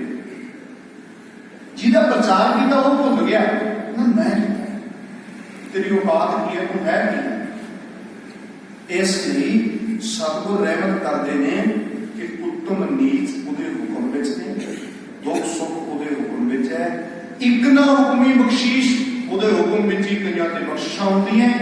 ਇੱਕ ਹੁਕਮੀ ਸਦਾ ਭਵਾਏ, ਕਈ ਭਵਾਏ ਜਾਂਦੇ, ਪਟਕਾਏ ਜਾਂਦੇ, ਆਵਾਗਮਨ ਵਿੱਚ ਪੈਂਦੇ, ਆਵਾਗਮਨ ਜਿਉਂਦੇ ਜੀ ਵੀ ਪੈਂਦੇ। ਅਸੀਂ ਕਿਰਦਾਰ ਕਰਕੇ ਸਰੀਰ ਬੰਦਿਆਂ ਦੇ ਕੰਮ ਖੋਤਿਆਂ, ਸਰੀਰ ਬੰਦਿਆਂ ਦੇ ਕੰਮ ਖੋਤਿਆਂ। ਪੜੋ ਇੱਕ ਇੱਕ ਬਾਣੀ ਦੀ ਪੰਕਤੀ, ਨਾਨਕ ਤੇ ਨਰ ਅਸਲ ਖਰ ਜੇ ਬਿਨ ਗੁਣ ਗਰਭ ਕਰਨ। ਇਸ ਗੱਲ ਦਾ ਅਫਸੋਸ ਨਹੀਂ ਕਿ ਖੋਤਾ ਖੋਤਾ ਕਿਉਂ ਹੈ, ਖੋਤੇ ਨੇ ਤਾਂ ਖੋਤੇ ਹੀ ਰਹਿਣਾ ਜਦੋਂ ਜੰਮੇ ਹੀ ਖੋਤਾ ਹੋ। ਦੁੱਖ ਇਸ ਗੱਲ ਦਾ ਹੈ ਕਿ ਬੰਦਾ ਖੋਤਾ ਕਿਉਂ ਹੈ। ਕੁੱਤੇ ਨੇ ਤਾਂ ਕੁੱਤੇ ਹੀ ਰਹਿਣਾ ਜਦੋਂ ਜੰਮੇ ਹੀ ਕੁੱਤਾ ਹੋ। ਉਹ ਬੰਦਿਆ ਤੂੰ ਕੁੱਕਰ ਵਾਲੇ ਕੰਮ ਕਿਉਂ ਕਰਦਾ। ਪੜੋ ਨੌਵੇਂ ਪਾਤਸ਼ਾਹ ਦੇ ਵਿੱਚ, ਏਕ ਭਗਤ ਭਗਵਾਨ ਜੇ ਪ੍ਰਾਨੀ ਕੈ ਨਾਹੀ ਮਨ, ਜੈਸੇ ਸ਼ੁਕਰ ਸਵਾਨ ਨਾਨਕ ਮਨ ਪਾਹੇ ਮਨ। ਇਸ ਲਈ ਮੇਰੇ ਮਾਲਕ ਬਖਸ਼ਿਸ਼ ਕਰਦੇ ਨੇ, ਹੁਕਮੇ ਅੰਦਰ ਸਭ ਕੋ ਬਾਹਰ ਹੁਕਮ ਨਾ ਹੋਏ। ਉਹਦੇ ਹੁਕਮ ਤੋਂ ਅਰਥ ਬੜੇ ਸਪਸ਼ਟ, ਉਹਦੇ ਹੁਕਮ ਤੋਂ ਬਾਹਰ ਕੋਈ ਨਹੀਂ, ਸਭ ਕੁਝ ਉਹਦੇ ਹੁਕਮ 'ਚ ਹੈ। ਨਾਨਕ ਹੁਕਮ ਹੈ ਜੀ ਕੁਝ ਹੈ। ਸਤਿਗੁਰੂ ਨਾਨਕ ਸਾਹਿਬ ਬਖਸ਼ਿਸ਼ ਕਰਦੇ ਨੇ, ਜੇ ਹੁਕਮ ਨੂੰ ਸਮਝ ਲਈਏ, ਜੇ ਅਹਿਸਾਸ ਕਰ ਲਈਏ ਸਭ ਕੁਝ ਉਹਦੇ ਹੁਕਮ 'ਚ ਹੈ, ਤਾਂ ਹਉਮੈ ਕਹੈ ਨਾ ਕੋਈ। ਫਿਰ ਹਉਮੈ, ਜਿਹਨੇ ਉਹਦੇ ਹੁਕਮ ਨੂੰ ਮੰਨ ਲਿਆ, ਹੁਕਮ ਨੂੰ ਸਮਝ ਲਿਆ, ਜਿਹੜਾ ਉਹਦੀ ਰਜ਼ਾ ਵਿੱਚ ਚੱਲ ਪਿਆ, ਉਹ ਫਿਰ ਹਉਮੈ ਮੈਂ ਨਹੀਂ ਤੂੰ ਹੁੰਦੀ ਹੈ। ਔਰ ਇਹ ਰੱਬ ਦਾ ਪੱਕਾ ਨਿਯਮ ਹੈ। ਜਿਹੜਾ ਬੰਦਾ ਸਰੀਰ ਵਿੱਚ ਰਹਿੰਦਿਆਂ ਆਪਣੀ ਹੋਂਦ ਨੂੰ ਬਣਾਉਣ ਦਾ ਯਤਨ ਕਰਦਾ ਹੈ, ਉਹਦੀ ਹੋਂਦ ਸਮਾਂ ਪਾ ਕੇ ਮਿਟ ਜਾਂਦੀ ਹੈ। ਜਿਹਨੇ ਸਰੀਰ ਵਿੱਚ ਰਹਿੰਦਿਆਂ ਆਪਣੀ ਹੋਂਦ ਨੂੰ ਮਿਟਾ ਲਿਆ, ਉਹਦੀ ਹੋਂਦ ਸਦੀਵੀ ਰਹਿੰਦੀ ਹੈ। ਕਬੀਰ ਸਾਹਿਬ ਦੇ ਵਕਤ ਰਾਜਾ ਕੌਣ ਸੀ? ਬੋਲੋ ਵੀ ਸਾਰੇ ਕਹਿਣ, ਸਾਖੀ ਨਵੀਂ ਮੈਂ ਇਸ਼ਾਰੇ 'ਚ ਕਰ।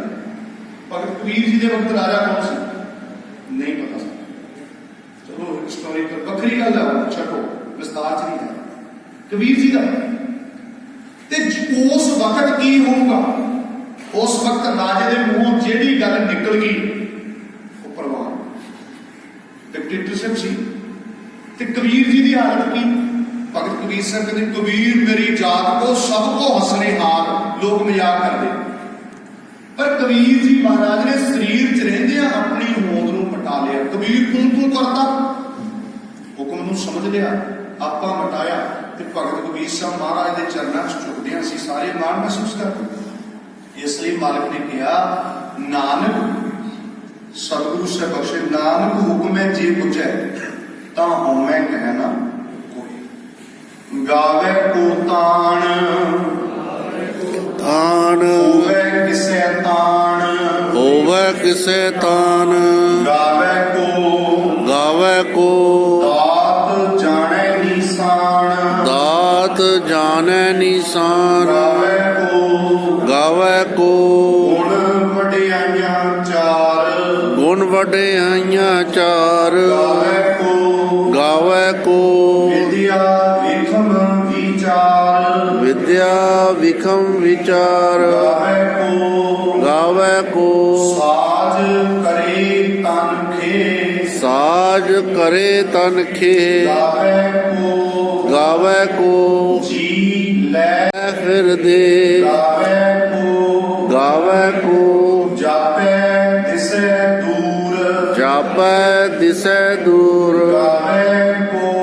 ਗਾਵੇ ਕੋ ਵੇਖੈ ਹਾਦਰਾ ਦੂਰ, ਵੇਖੇ ਹਾਦਰਾ ਹਦੂਰ, ਕਥੀ ਨ ਆਵੈ ਟੋਟ, ਕਥਨਾ ਕਥੀ ਨ ਆਵੈ ਟੋਟ, ਕਥ ਕਥੀ ਕੋਟੀ ਕੋਟ ਕੋਟ, ਕਥ ਕਥ ਕਥੀ ਕੋਟੀ ਕੋਟ ਕੋਟ, ਦੇਂਦਾ ਦੇ ਲੈਂਦੇ ਥੱਕ ਪਾਹੇ, ਦਿੰਦਾ ਦੇ ਲੈਂਦੇ ਥੱਕ ਪਾਹੇ, ਜੁਗੰਤਰ ਖਾਹੀ ਖਾਹੇ, ਜੁਗਾ ਜੁਗੰਤਰ ਖਾਹੀ ਖਾਹੇ, ਹੁਕਮ ਚਲਾਏ ਰਾਹ, ਹੁਕਮੀ ਹੁਕਮ ਚਲਾਏ ਰਾਹ, ਨਾਨਕ ਵਿਰਸੈ ਬੇਪਰਵਾਹ, ਨਾਨਕ ਵਿਖਸੈ ਬੇਪਰਵਾਹ। ਹੁਣ ਜਿਹਨੇ ਹੁਕਮ ਨੂੰ ਸਮਝ ਲਿਆ, ਅੰਦਰੋਂ ਹਉਮੈ ਨਿਕਲ ਗਈ, ਹਉਮੈ ਨਿਕਲ ਗਈ, ਹਉਮੈ ਨਿਕਲੀ ਤੇ ਉਹੀ ਗਾਊਗਾ। ਨਹੀਂ ਤਾਂ ਮੈਂ ਕਰਦਾ, ਤੂੰ ਕਿੱਥੇ ਕਰਦਾ। ਬੇਪਰਵਾਹ ਤੇ ਰਾਹ ਨੂੰ ਆਪਾਂ ਸਮਝਦੇ ਹਾਂ। ਮੈਂ ਕਰਦਾ, ਤੂੰ ਤਾਂ ਨਿਕਲ ਗਈ। ਹੁਣ ਮੇਰੇ ਮਾਲਕ ਨੇ ਦੱਸਿਆ ਕਿ ਕਿਵੇਂ ਦੁਨੀਆ ਦੇ ਲੋਕ ਵੱਖੋ ਵੱਖਰੇ ਤਰੀਕਿਆਂ ਨਾਲ ਵਾਹਿਗੁਰੂ ਜੀ ਦਾ ਗੁਣ ਗਾਇਨ ਗਾਵੇ ਕੋ ਤਾਣ, ਤਾਣ ਕਹਿੰਦੇ ਨੇ ਬਲ ਨੂੰ। ਕੋਈ ਉਸ ਪ੍ਰਮਾਤਮਾ ਦੇ ਬਲ ਨੂੰ ਗਾ ਰਿਹਾ ਹੈ, ਬੜੇ ਤਾਣ ਵਾਲਾ ਐਡਾ ਬਲਵਾਨ। ਹੋਵੇ ਕਿਸੇ ਤਾਣ, ਪਰ ਉਹਦੇ ਬਲ ਨੂੰ ਗਾ ਕੌਣ ਰਿਹਾ?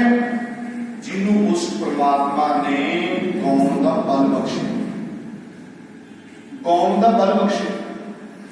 ਸਟੇਜ ਦੇ ਉੱਤੇ ਮੈਂ ਵਿਚਾਰ ਕਰ ਰਿਹਾ, ਸਾਡਾ ਅੱਜ ਹੋਈ ਮੈਨੂੰ ਥੋੜੀ ਜਿਹੀ ਲੱਗੀ ਨਾ ਤਕਲੀਫ, ਮੈਨੂੰ ਯਾਦ ਆਈ ਘਟਨਾ।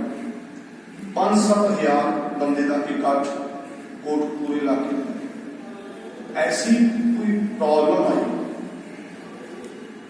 ਬਸ 5-7 ਮਿੰਟ 10 ਮਿੰਟ ਮੈਂ ਹੋਈ ਕਿ ਮਾਫੀ ਮੰਗਣੀ ਪਈ, ਸੌਂ ਲੱਗਣਾ ਇੱਦਾਂ ਹੀ ਸਮਝੂਗਾ।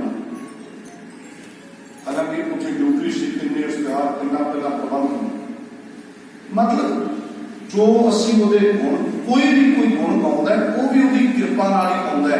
ਇੱਥੋਂ ਤੱਕ ਆਪਾਂ ਸਤਸੰਗ ਵਿੱਚ ਬੈਠੇ ਹਾਂ, ਸਾਧ ਸੰਗ ਜੋ ਤੁਮੇ ਮਿਲਾਇਓ ਤੋ ਸੁਣੀ ਤੁਮਾਰੀ ਬਾਣੀ, ਉਹਦੀ ਬਖਸ਼ਿਸ਼ ਤੋਂ ਬਿਨਾਂ ਨਹੀਂ। ਕਹਿੰਦੇ ਨੇ ਕੋਈ ਉਹਦੇ ਗੁਣ ਨੂੰ ਗਾ ਰਿਹਾ ਹੈ, ਉਹਦੇ ਬਲ ਨੂੰ ਗਾ ਰਿਹਾ ਹੈ, ਉਹਦੇ ਵੱਲੋਂ ਬਖਸ਼ੇ ਕੋਈ ਬਲ ਦੇ ਗਾਵੇ ਕੋ ਗੁਣ ਵਡਿਆਈਆਂ ਚਾਰ। ਇੱਥੇ ਚਾਰ ਲਫ਼ਜ਼ ਆਇਆ, ਇਹਦਾ ਮਤਲਬ ਹੈ ਸੁੰਦਰ। ਚੱਚੇ ਕੰਨਾਂ ਦਾ ਚਾਰ, ਇਹਦਾ ਮਤਲਬ ਹੈ ਸੁੰਦਰ। ਜੇ ਚੱਚੇ ਕੰਨਾਂ ਵਾਲੇ ਨੂੰ ਸਿਹਾਰੀ ਚਾਰ ਹੋਵੇ, ਇਹਦਾ ਮਤਲਬ ਜਿਹੜਾ 3 ਤੋਂ ਬਾਅਦ ਚਾਰ ਹੋਵੇ ਵਿਅਕਤੀ ਵਿੱਚ ਕੋਈ ਉਹਦੀਆਂ ਸੁੰਦਰ ਵਡਿਆਈਆਂ ਦਾ ਗਾਇਨ ਕਰਦੇ। ਗਾਵੇ ਕੋ ਵਿਦਿਆ ਵਿਖਮ ਵਿਚਾਰ, ਗਾਵੇ ਕੋ ਵਿਦਿਆ ਵਿਖਮ ਵਿਚਾਰ। ਗਾਵੇ ਕੋ ਤੋਂ ਬਾਅਦ ਥੋੜਾ ਜਿਹਾ ਰੁਕੇ ਵਿੱਚ ਪੂਰਾ ਵਿਸਰਾਮ ਦੇਣ ਦੀ ਵੀ ਲੋੜ ਨਹੀਂ। ਆਪਾਂ ਪੜ੍ਹਨ ਵੇਲੇ ਪੂਰਾ ਵਿਸਰਾਮ ਜਦੋਂ ਤੁਹਾਡੇ ਕੋਲ ਪੜ੍ਹਾਇਆ ਇਸ ਕਰਕੇ ਦਿੱਤਾ ਤਾਂ ਥੋੜਾ ਜਿਹਾ ਪੱਕਾ ਪਤਾ ਇਹ ਸਮਝ ਆਉਣ ਲੱਗ ਜਾਂਦੀ ਤਾਂ। ਵਿਦਿਆ ਵਿਖਮ ਵਿਚਾਰ, ਕੋਈ ਵਿਖਮ ਵਿਦਿਆ ਨੂੰ ਵਿਚਾਰ ਕੇ ਕਠਨ ਧਰਮ ਗ੍ਰੰਥਾਂ ਦਾ ਪਾਠ ਪਠਨ ਕਰਕੇ ਉਹਨਾਂ ਦੀ ਵਿਚਾਰ ਦੇ ਰਾਹੀਂ ਪ੍ਰਮਾਤਮਾ ਦੇ ਗੁਣ ਗਾਵੇ। ਗਾਵੇ ਕੋ साज करे दुखे। कोई वाहिगुरु जी ने इस कौफर को बड़ा हैरान है, इस करके कि कमाल है परमात्मा, आप ही तू साज है, आप ही दुखे करना, आप ही तू नाश करने वाला। गावे को जी लै दे, तू आप ही जिंद बख्शदा है, आप ही जिंद कढ़ने वाला है। इस तरीके नाल कोई गुण गायन कर रहे। गावे को जापै दिसै दूर, कईयां नूं वाहिगुरू तो बड़ा दूर है, किते सतवें आकाश ते है, सतवें पताल च दूर समझ के कोई उन्होंने गा रहा है। इत्थे महाराज ने नहीं दस्सिया भी किवें गाउणा है, इत्थे सिर्फ ये दस रहे हैं किहड़े किहड़े तरीके नाल लोक गा रहे हैं। गावे को वेखै हाजरा, कोई उन्होंने हाजर नाजर समझ के कि नहीं तू तो नाल ही है, गुण गायन वाला कर रहे। कथ ना कथी न आवे को, कथ कथ कथी कोटि कोट कोट। करोड़ों ही लोग पहला करते रहे, गायन करते रहे, अज कर रहे हैं, करनगे आने वाले समय में, पर उहदे गुणां दा अंत पारावार नहीं पाया, तोड़ नहीं, अंत नहीं। क्योंकि जेवा एक कवन होते, बेशुमार बेअंत स्वामी तेरो अंत ना कि। इसलिए बादशाह कहते देंदा दे लेंदे थक पाए। वो दाता बख्शी जाता है, देनी जाता है, लैण वाले थक जाते हैं। थकन का भाव, दाता बख्शण वाला दाता बख्शी जाता है, ते लैण वाले थक जाते हैं, रुक जाते हैं, निपट जाते हैं। देने वाला तो नहीं थकता। दाता बख्शदियां होइयां बरतदियां उम्र गुजर जाती। जुगा जुगंतर खाही खाही, जुगा जुगंतरां तो लंबे चਿਰ ਤੋਂ किन्ना ਉਹਦੇ पैदा की हुई सृष्टि के जीव खाई मुकदा बड़ा। कहते हुक्मी हुक्म चलाएगा, उस हुक्मी ने हुक्म के मालक ने हुक्म वाला रास्ता बनाया। हुक्म विच चलना, उसकी रजा विच चलना, एक उसे का बनाया हुआ रास्ता है जे असी जिंदगी नूं सफल कर।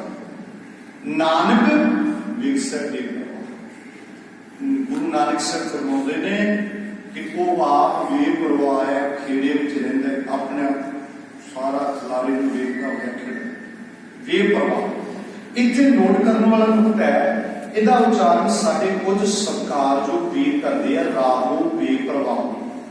जिवें देखो जिहड़े पढ़ते होंगे मेरे वीर, मैं हर बंदे का सत्कार करदा, और गल बननी है जी गुरु की गल नूं असीं मन्ना। मतलब पानी की पंक्ति वाह वाह पानी निरंकार है, तिस जीवड़ अगर ना कोई। एक भरा मैनूं मिलिया, उन्होंने भाई साहब वाहो वाहो पढ़ो। मैं कहा जी मैं वीर जी बेनती ये करना, तुसीं वाहो वाहो पढ़ो, मैं वाह वाह पढ़दा, पर जिहड़ी गल गुरु कह रहे हैं वो मन ली है, किते वाहो वाहो वाह वाह जी पै जी। गल तो यह भी पानी निरंकार है साडे लई, असीं वो गल छड्ड दिंदे हां उपरों सी। पर जो व्याकरणिक नियमां नूं कई सज्जन मेरे भी उन्होंने शरधा भी हो सकती है नहीं कि सारे बंदे जानबूझ के करते, वो कहते बाणी नूं व्याकरणिक सृष्टि के परखने नहीं, ये हो गया हो ही नहीं सकती। मेरे मालक ने बख्शिश की है गुरबाणी दे विच, ऐसी रूहानी रहमत है, ये व्याकरण गुरबाणी दे विच है। प्रोफैसर साहिब सिंह ने व्याकरण बनाया नहीं, व्याकरण लभ्या उन्होंने। गुरु सागर रत्नी भरपूर, रत्ना भरपूर है गुरु का, गुरु रत्ना का सागर है। व्याकरण वाला रतन प्रोफैसर साहिब सिंह को मिल गया, किसी को कोई रतन ना मिले, किसी को कोई रतन। इसलिए प्यारे नोट करियो, इतने मैं बहुत विस्तार चला पाना, अपना वक्त भी हो गया कि जेड़ा बेप्रवाह, क्योंकि एक वचन बोलेंगे इसलिए औंकड़ लग्या हा। और असी बहुत सारी पिछे भी आप पढ़ के आए हैं जिन्हें ना किमें औंकड़ छड्ड, सतनाम को नहीं पढ़िया, सतनाम पढ़िया मम्मी नूं। इसलिए मोटे रूप में नोट करियो कि जिहड़ा औंकड़ है, जिहड़ा क्रिया के रूप में शब्द आऊगा कि आउं भी आप देखा उत्थे इहदा उच्चारण होंदा है, नहीं तो उच्चारण नहीं। जे तुसीं इजाजत देओ आपां थोड़ा जिहा होर क्योंकि आपां फिर निश्चित समय की समाप्ति दा देंगे। अगली पावन पौड़ी है ਸਾਚਾ ਸਾਹਿਬ ਸਾਚ ਨਾਏ, ਸਾਚਾ ਸਾਹਿਬ ਸਾਚ ਨਾਏ, ਭਾਗਿਆ ਭਾਉ ਅਪਾਰ, ਭਾਖਿਆ ਪਉ ਅਪਾਰ, ਆਖੇ ਮੰਗੇ ਦੇ ਦੇ, ਆਖੈ ਮੰਗਹਿ ਦੇਹ ਦੇਹ, ਦਾਤ ਕਰੇ ਦਾਤਾਰ, ਦਾਤ ਕਰੇ ਦਾਤਾਰ, ਫੇਰ ਕੇ ਅੱਗੇ ਰੱਖੀਐ, ਫੇਰ ਕੇ ਅੱਗੇ ਰੱਖੀਐ, ਜਿਤ ਦਿਸੈ ਦਰਬਾਰ, ਜਿਤ ਦਿਸੈ ਦਰਬਾਰ, ਕੇ ਬੋਲਣ ਬੋਲੀਐ, ਮੋਹ ਕੇ ਬੋਲਣ ਬੋਲੀਐ, ਜਿਤ ਸੁਣ ਧਰੇ ਪਿਆਰ, ਜਿਤ ਸੁਣ ਧਰੇ ਪਿਆਰ, ਅੰਮ੍ਰਿਤ ਵੇਲਾ ਸਚ ਨਾਉ, ਅੰਮ੍ਰਿਤ ਵੇਲਾ ਸਚ ਨਾਉ, ਵਡਿਆਈ ਵਿਚਾਰ, ਵਡਿਆਈ ਵਿਚਾਰ, ਕਰਮੀ ਆਵੇ ਕਪੜਾ, ਕਰਮੀ ਆਵੈ ਕੱਪੜਾ, ਨਦਰੀ ਮੋਖ ਦੁਆਰ, ਨਦਰੀ ਮੋਖ ਦੁਆਰ, ਨਾਨਕ ਏਵੇਂ ਜਾਣੀਐ, ਨਾਨਕ ਏਵੈ ਜਾਣੀਐ, ਸਭ ਆਪੇ ਸਚਿਆਰ, ਸਭ ਆਪੇ ਸਚਿਆਰ, ਸਾਚਾ ਸੱਚਾ ਸਦੀਵੀ ਸਾਹਿਬ ਮਾਲਕ, ਇੱਕੋ ਹੀ ਸਾਹਿਬ ਸਦੀਵੀ, ਸਾਚ ਨਾਮ, ਇਹਦਾ ਅਰਥ ਨਾਮ ਤੋਂ ਵੀ ਕੀਤਾ ਵਿਦਵਾਨਾਂ ਨੇ, ਨਿਆਂ ਤੋਂ ਵੀ ਕੀਤਾ, ਇਨਸਾਫ ਤੋਂ ਵੀ ਕੀਤਾ। ਆਪ ਵੀ ਸੱਚਾ, ਉਹਦਾ ਇਨਸਾਫ ਵੀ ਸੱਚਾ। ਰੱਬ ਕਿਸੇ ਨਾਲ ਬੇਇਨਸਾਫੀ ਨਹੀਂ ਕਰਦਾ, ਉਹਦੇ ਨਿਯਮ ਵੀ ਸੱਚੇ। ਭਾਖਿਆ ਮਤਲਬ ਬੋਲੀ, ਭਾਉ ਪਿਆਰ, ਪ੍ਰੇਮ, ਅਪਾਰ। ਜਿਹੜਾ ਪ੍ਰਮਾਤਮਾ ਅਪਾਰ ਹੈ, ਉਹਦੀ ਬੋਲੀ ਕੀ ਹੈ? ਪਿਆਰ।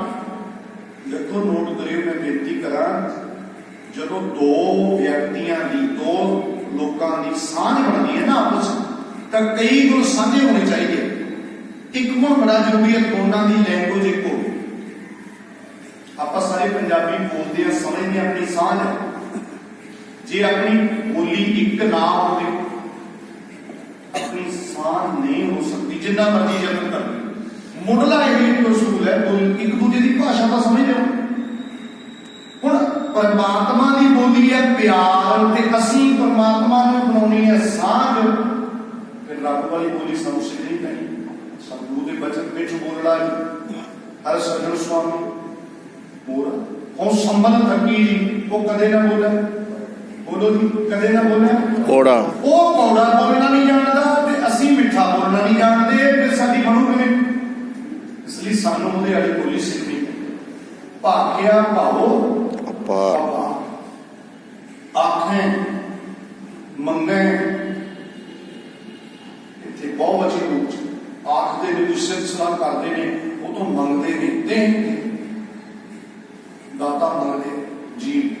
ਦਾਤ ਕਰੇ ਦਾਤਾਰ, ਉਹ ਦਾਤਾਰ ਦਾਤਾਂ ਦੀ ਬਖਸ਼ਿਸ਼ ਕਰਦਾ, ਹਮੇਸ਼ਾ ਬਖਸ਼ਿਸ਼ ਕਰਦਾ। ਫਿਰ ਇਹ ਅੱਗੇ ਰੱਖੀ, ਜਿੱਤ ਦਿਸੈ ਦਰਬਾਰ, ਬੜਾ ਵੱਡਾ ਸੁਣਾ, ਕਿ ਉਸ ਪਰਮਾਤਮਾ ਦਾ ਦਰਬਾਰ ਮੈਨੂੰ ਦਿਖੇ, ਮੈਂ ਉਹਦੇ ਅੱਗੇ ਕੀ ਰੱਖਾਂ? ਮੋਹ ਕੇ ਬੋਲਣ, ਜਿਤ ਸੁਣ ਧਰੇ ਪਿਆਰ। ਰੱਬ ਨੂੰ ਮੈਂ ਭੇਟਾ ਕੀ ਕਰਾਂ, ਤੇ ਰੱਬ ਅੱਗੇ ਬੋਲਾਂ ਕੀ? ਭੇਟਾ ਕੀ ਕਰੀਏ? ਰੱਬ ਨੂੰ ਕੀ ਭੇਟਾ ਕਰੀਏ? ਜੋ ਭੇਟਾ ਕਰ ਰਹੇ ਉਹਦੇ ਹੀ ਬਖਸ਼ੇ, ਸ਼ੁਕਰਾਨਾ ਕਰਨਾ, ਅਹਿਸਾਸ ਕਰੀਏ ਉਹਨੂੰ ਭੇਟਾ ਕਰਨਾ। ਅੰਮ੍ਰਿਤ ਵੇਲਾ, ਅਗਲੀ ਪੰਕਤੀ, ਦੋਨਾਂ ਸਵਾਲਾਂ ਦਾ ਮੈਨੂੰ ਅਹਿਸਾਸ ਹੁੰਦਾ ਹੈ। ਅਗਲੀ ਪੰਕਤੀ, ਅੰਮ੍ਰਿਤ ਵੇਲਾ। ਅੰਮ੍ਰਿਤ ਵੇਲਾ ਕੀ ਹੈ? ਰਾਤ ਦਾ ਚੌਥਾ ਪਹਿਰ, ਇਹ ਵੀ ਅੰਮ੍ਰਿਤ ਵੇਲਾ ਹੈ। ਅੰਮ੍ਰਿਤ ਵੇਲਾ ਹੈ ਰਾਤ ਦਾ ਚੌਥਾ ਪਹਿਰ। ਪਰ ਧਿਆਨ ਰੱਖਿਓ ਕਿ ਸ਼ੁਰੂਆਤ ਆਮ ਤੌਰ ਤੇ ਸਾਡੀ ਜਿਹੜੀ ਪੋਜੀਸ਼ਨ ਹੈ, ਸਾਡੀ ਜਿਹੜੀ ਹਾਲਤ ਹੈ ਮਨ ਦੀ, ਰਾਤ ਦਾ ਚੌਥਾ ਪਹਿਰ ਸਹਾਇਕ ਹੈ। ਉਸ ਵਕਤ ਮਾਈਂਡ ਨੂੰ ਥੋੜਾ ਜਿਹਾ ਦਿਮਾਗੀ ਥਕਾਵਟ ਨਹੀਂ ਹੁੰਦੀ, ਸ਼ਾਂਤੀ ਵਾਲਾ ਮਾਹੌਲ ਹੈ। ਵਾਹਿਗੁਰੂ ਦਾ ਪਾਠ ਕਰੀਏ, ਗੁਰਬਾਣੀ ਦਾ ਜਾਪ ਕਰੀਏ, ਵਾਹਿਗੁਰੂ ਕਰੀਏ, ਜਪਜੀ ਸਾਹਿਬ ਦਾ ਪਾਠ। ਪਰ ਆ ਮਨੁੱਖਾ ਜੀਵਨ ਹੀ ਅੰਮ੍ਰਿਤ ਵੇਲਾ ਹੈ। ਇਸ ਤੋਂ ਅੱਗੇ ਵੀ ਵਧਣਾ, ਨੋਟ ਕਰ ਲਓ। ਅੰਮ੍ਰਿਤ ਵੇਲਾ ਉਹ ਵੇਲਾ ਜਦੋਂ ਅਸੀਂ ਅੰਮ੍ਰਿਤ ਨਾਲ ਜੁੜਨੇ। ਅੰਮ੍ਰਿਤ ਪਰਮਾਤਮਾ ਜਿਹੜਾ ਮ੍ਰਿਤੂ ਤੋਂ ਰਹਿਤ ਹੈ, ਮ੍ਰਿਤੂ ਤੋਂ ਰਹਿਤ ਪਰਮਾਤਮਾ ਨਾਲ ਤਾਂ ਹਮੇਸ਼ਾ ਹੀ ਜੁੜਨਾ ਹੈ। ਇਹ ਵੇਲਾ ਅੰਮ੍ਰਿਤ ਵੇਲਾ ਸਾਡੇ ਲਈ। ਨੋਟ ਕਰ ਲਓ, ਮਨੁੱਖਾ ਜੀਵਨ ਹੀ ਅਸਲ ਵਿੱਚ ਅੰਮ੍ਰਿਤ। क्योंकि मनुखा जीवन में रहंदियां ही असीं वाहिगुरू नूं आसान बना सकते। एकदम अमृत वेला भेंट करना भाव अपना समा भेंट कर देना भाव हो गया हर श्वास वाहिगुरू की हजूरी विच जिउना है। ते बोलना की है सच नाम वडियाई विचार, ओदा सच्चा नाम लेना वडियाई विचार करना, सिर्फ सलाह करनी है गुरु ग्रंथ साहिब की बाणी के सहज पाठ करने हैं। इस तो वधिया तो होर तरीके ही है नहीं सिर्फ सलाह करना ये करना। इसलिए पातशाह बख्शदे ने अमृत वेला सच नाम वडियाई विचार, करनी आवे कपड़ा नदरी मोह। ये अर्थ कुछ सजना ने कीते कर्मा नाल कपड़ा मिलता शरीर में, कुछ सजना ने किवें अर्थ नहीं कीते। करनी आवे कपड़ा जिहड़ा सिर्फ सलाह करता है वाहिगुरू की याद में जुड़ता है, रहमत अपना अमृत वेला अपना जीवन भेंट करता है, परमात्मा ਉਹਦੇ ਤੇ ਬਖਸ਼ਿਸ਼ ਕਰਕੇ ਉਹਨੂੰ ਸਿਫਤ ਸਲਾਹ ਦਾ ਪ੍ਰੇਮ ਕੋਲਾ ਦਿੰਦੇ। ਜੇ ਕੋਈ ਸਿਫਤ ਸਲਾਹ ਕਰ ਰਹੇ ਹੈ ਨਾ ਵਾਹਿਗੁਰੂ ਜੀ ਦੀ ਤਾਂ ਇਹ ਸਮਝਣਾ ਜਿਸ ਨੂੰ ਤੂੰ ਜਾਣਾ ਹੈ ਸੋਈ ਜਨ ਜਾਣਾ ਹੈ, ਹਰ ਗੁਣ ਸਦਹੀ ਆਪ ਖਾਣਾ। ਇਹ ਤਾਂ ਤੂੰ ਲਾ ਦਿਆ ਸਾਨੂੰ ਇਸ ਪਾਸੇ, ਅਸੀਂ ਕਿੱਥੇ ਲੱਗਣ ਵਾਲੇ ਸੀ। ਇਸ ਲਈ बख्शिश करते हैं कि परमात्मा ही बख्शिश करके सिर्फ सलाह रूपी प्रेम कटोला बख्शदा है। नदरी मोख द्वार ओदी रहमत नाल ही मुक्ति का दरवाजा मिलता है, जीवन च रहंदियां विषय विकारां तो मुक्त हो जाइदा है। नानक इवें जानिए सब आपे सचियार सतगुरु नानक साहब बख्शिश करते हैं कि मैं इस तरह समझिए कि सारे पास गुरु नानक साहब इस तरह समझते हैं तो असं भी उवें मननी है। सब आपे सचियार सारे पासे वो सचियार ही व्यापक है।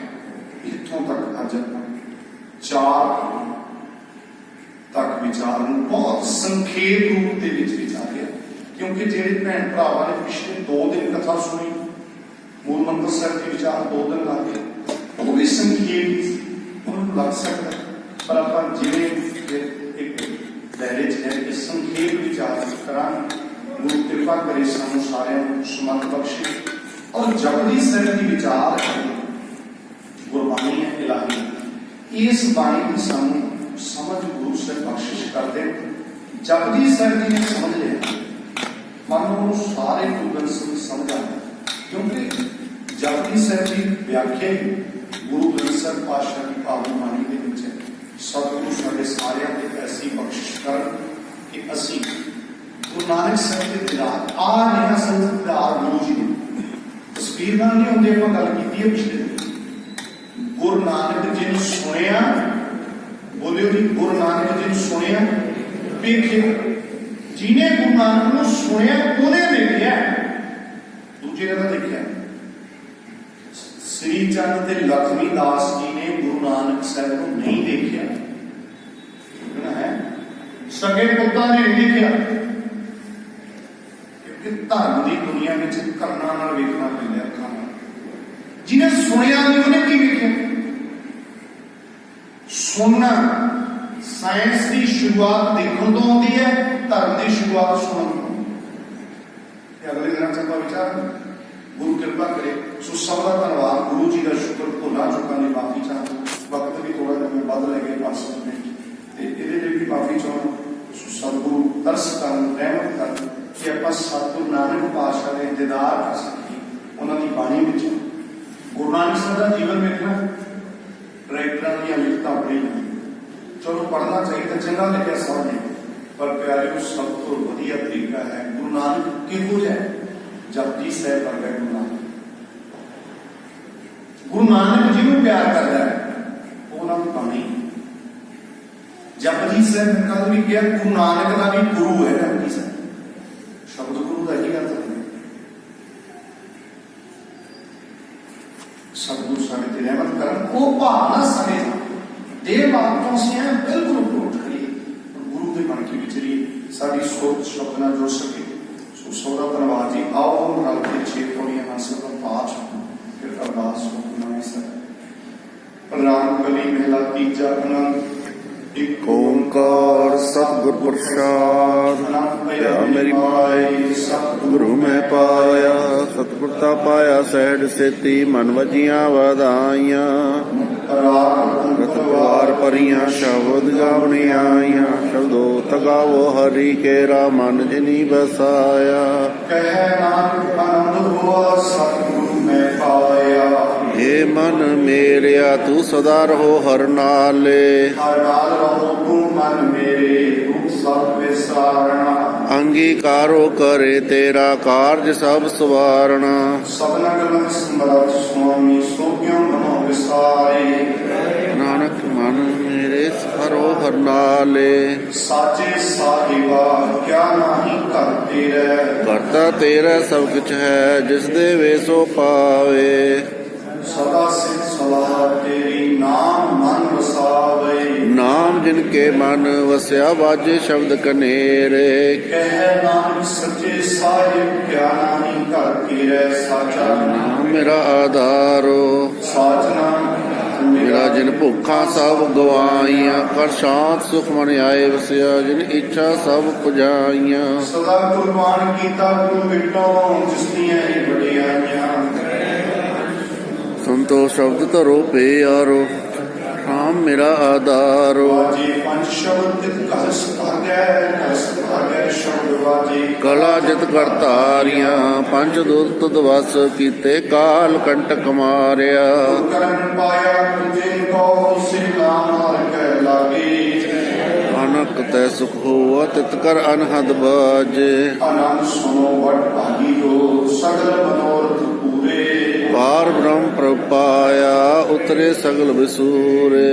ਲੋਕ ਸੰਤਾਪ ਉਤਰੇ ਸੁਣੀ ਸੱਚੀ ਬਾਣੀ, ਸੰਤ ਸਜਨ ਪੇ ਸਰਸੇ ਪੂਰੇ ਗੁਰ ਤੇ ਜਾਣ। ਸੁਣਦੇ ਪੁਨੀਤ ਕਹਿਤੇ ਪਵਿੱਤ, ਸਤਿਗੁਰ ਰਹਿਆ ਪਰ ਪੂਰੇ ਨਾਨਕ ਗੁਰ ਚਰਨ ਲਾਗੇ, ਵਾਜੇ ਅਨਹਦ ਧੂਰ। ਪੁਨੀਤ ਕਹਿਤੇ ਪਵਿੱਤ, ਸਤਿਗੁਰ ਰਿਹਾ ਪਰ ਪੂਰੇ, ਨਾਨਕ ਗੁਰ ਚਰਨ ਲਾਗੇ, ਵਾਜੇ ਅਨਹਦ ਧੂਰ। ਵਾਹਿਗੁਰੂ ਜੀ ਕਾ ਖਾਲਸਾ, ਵਾਹਿਗੁਰੂ ਜੀ ਕੀ ਫਤਿਹ।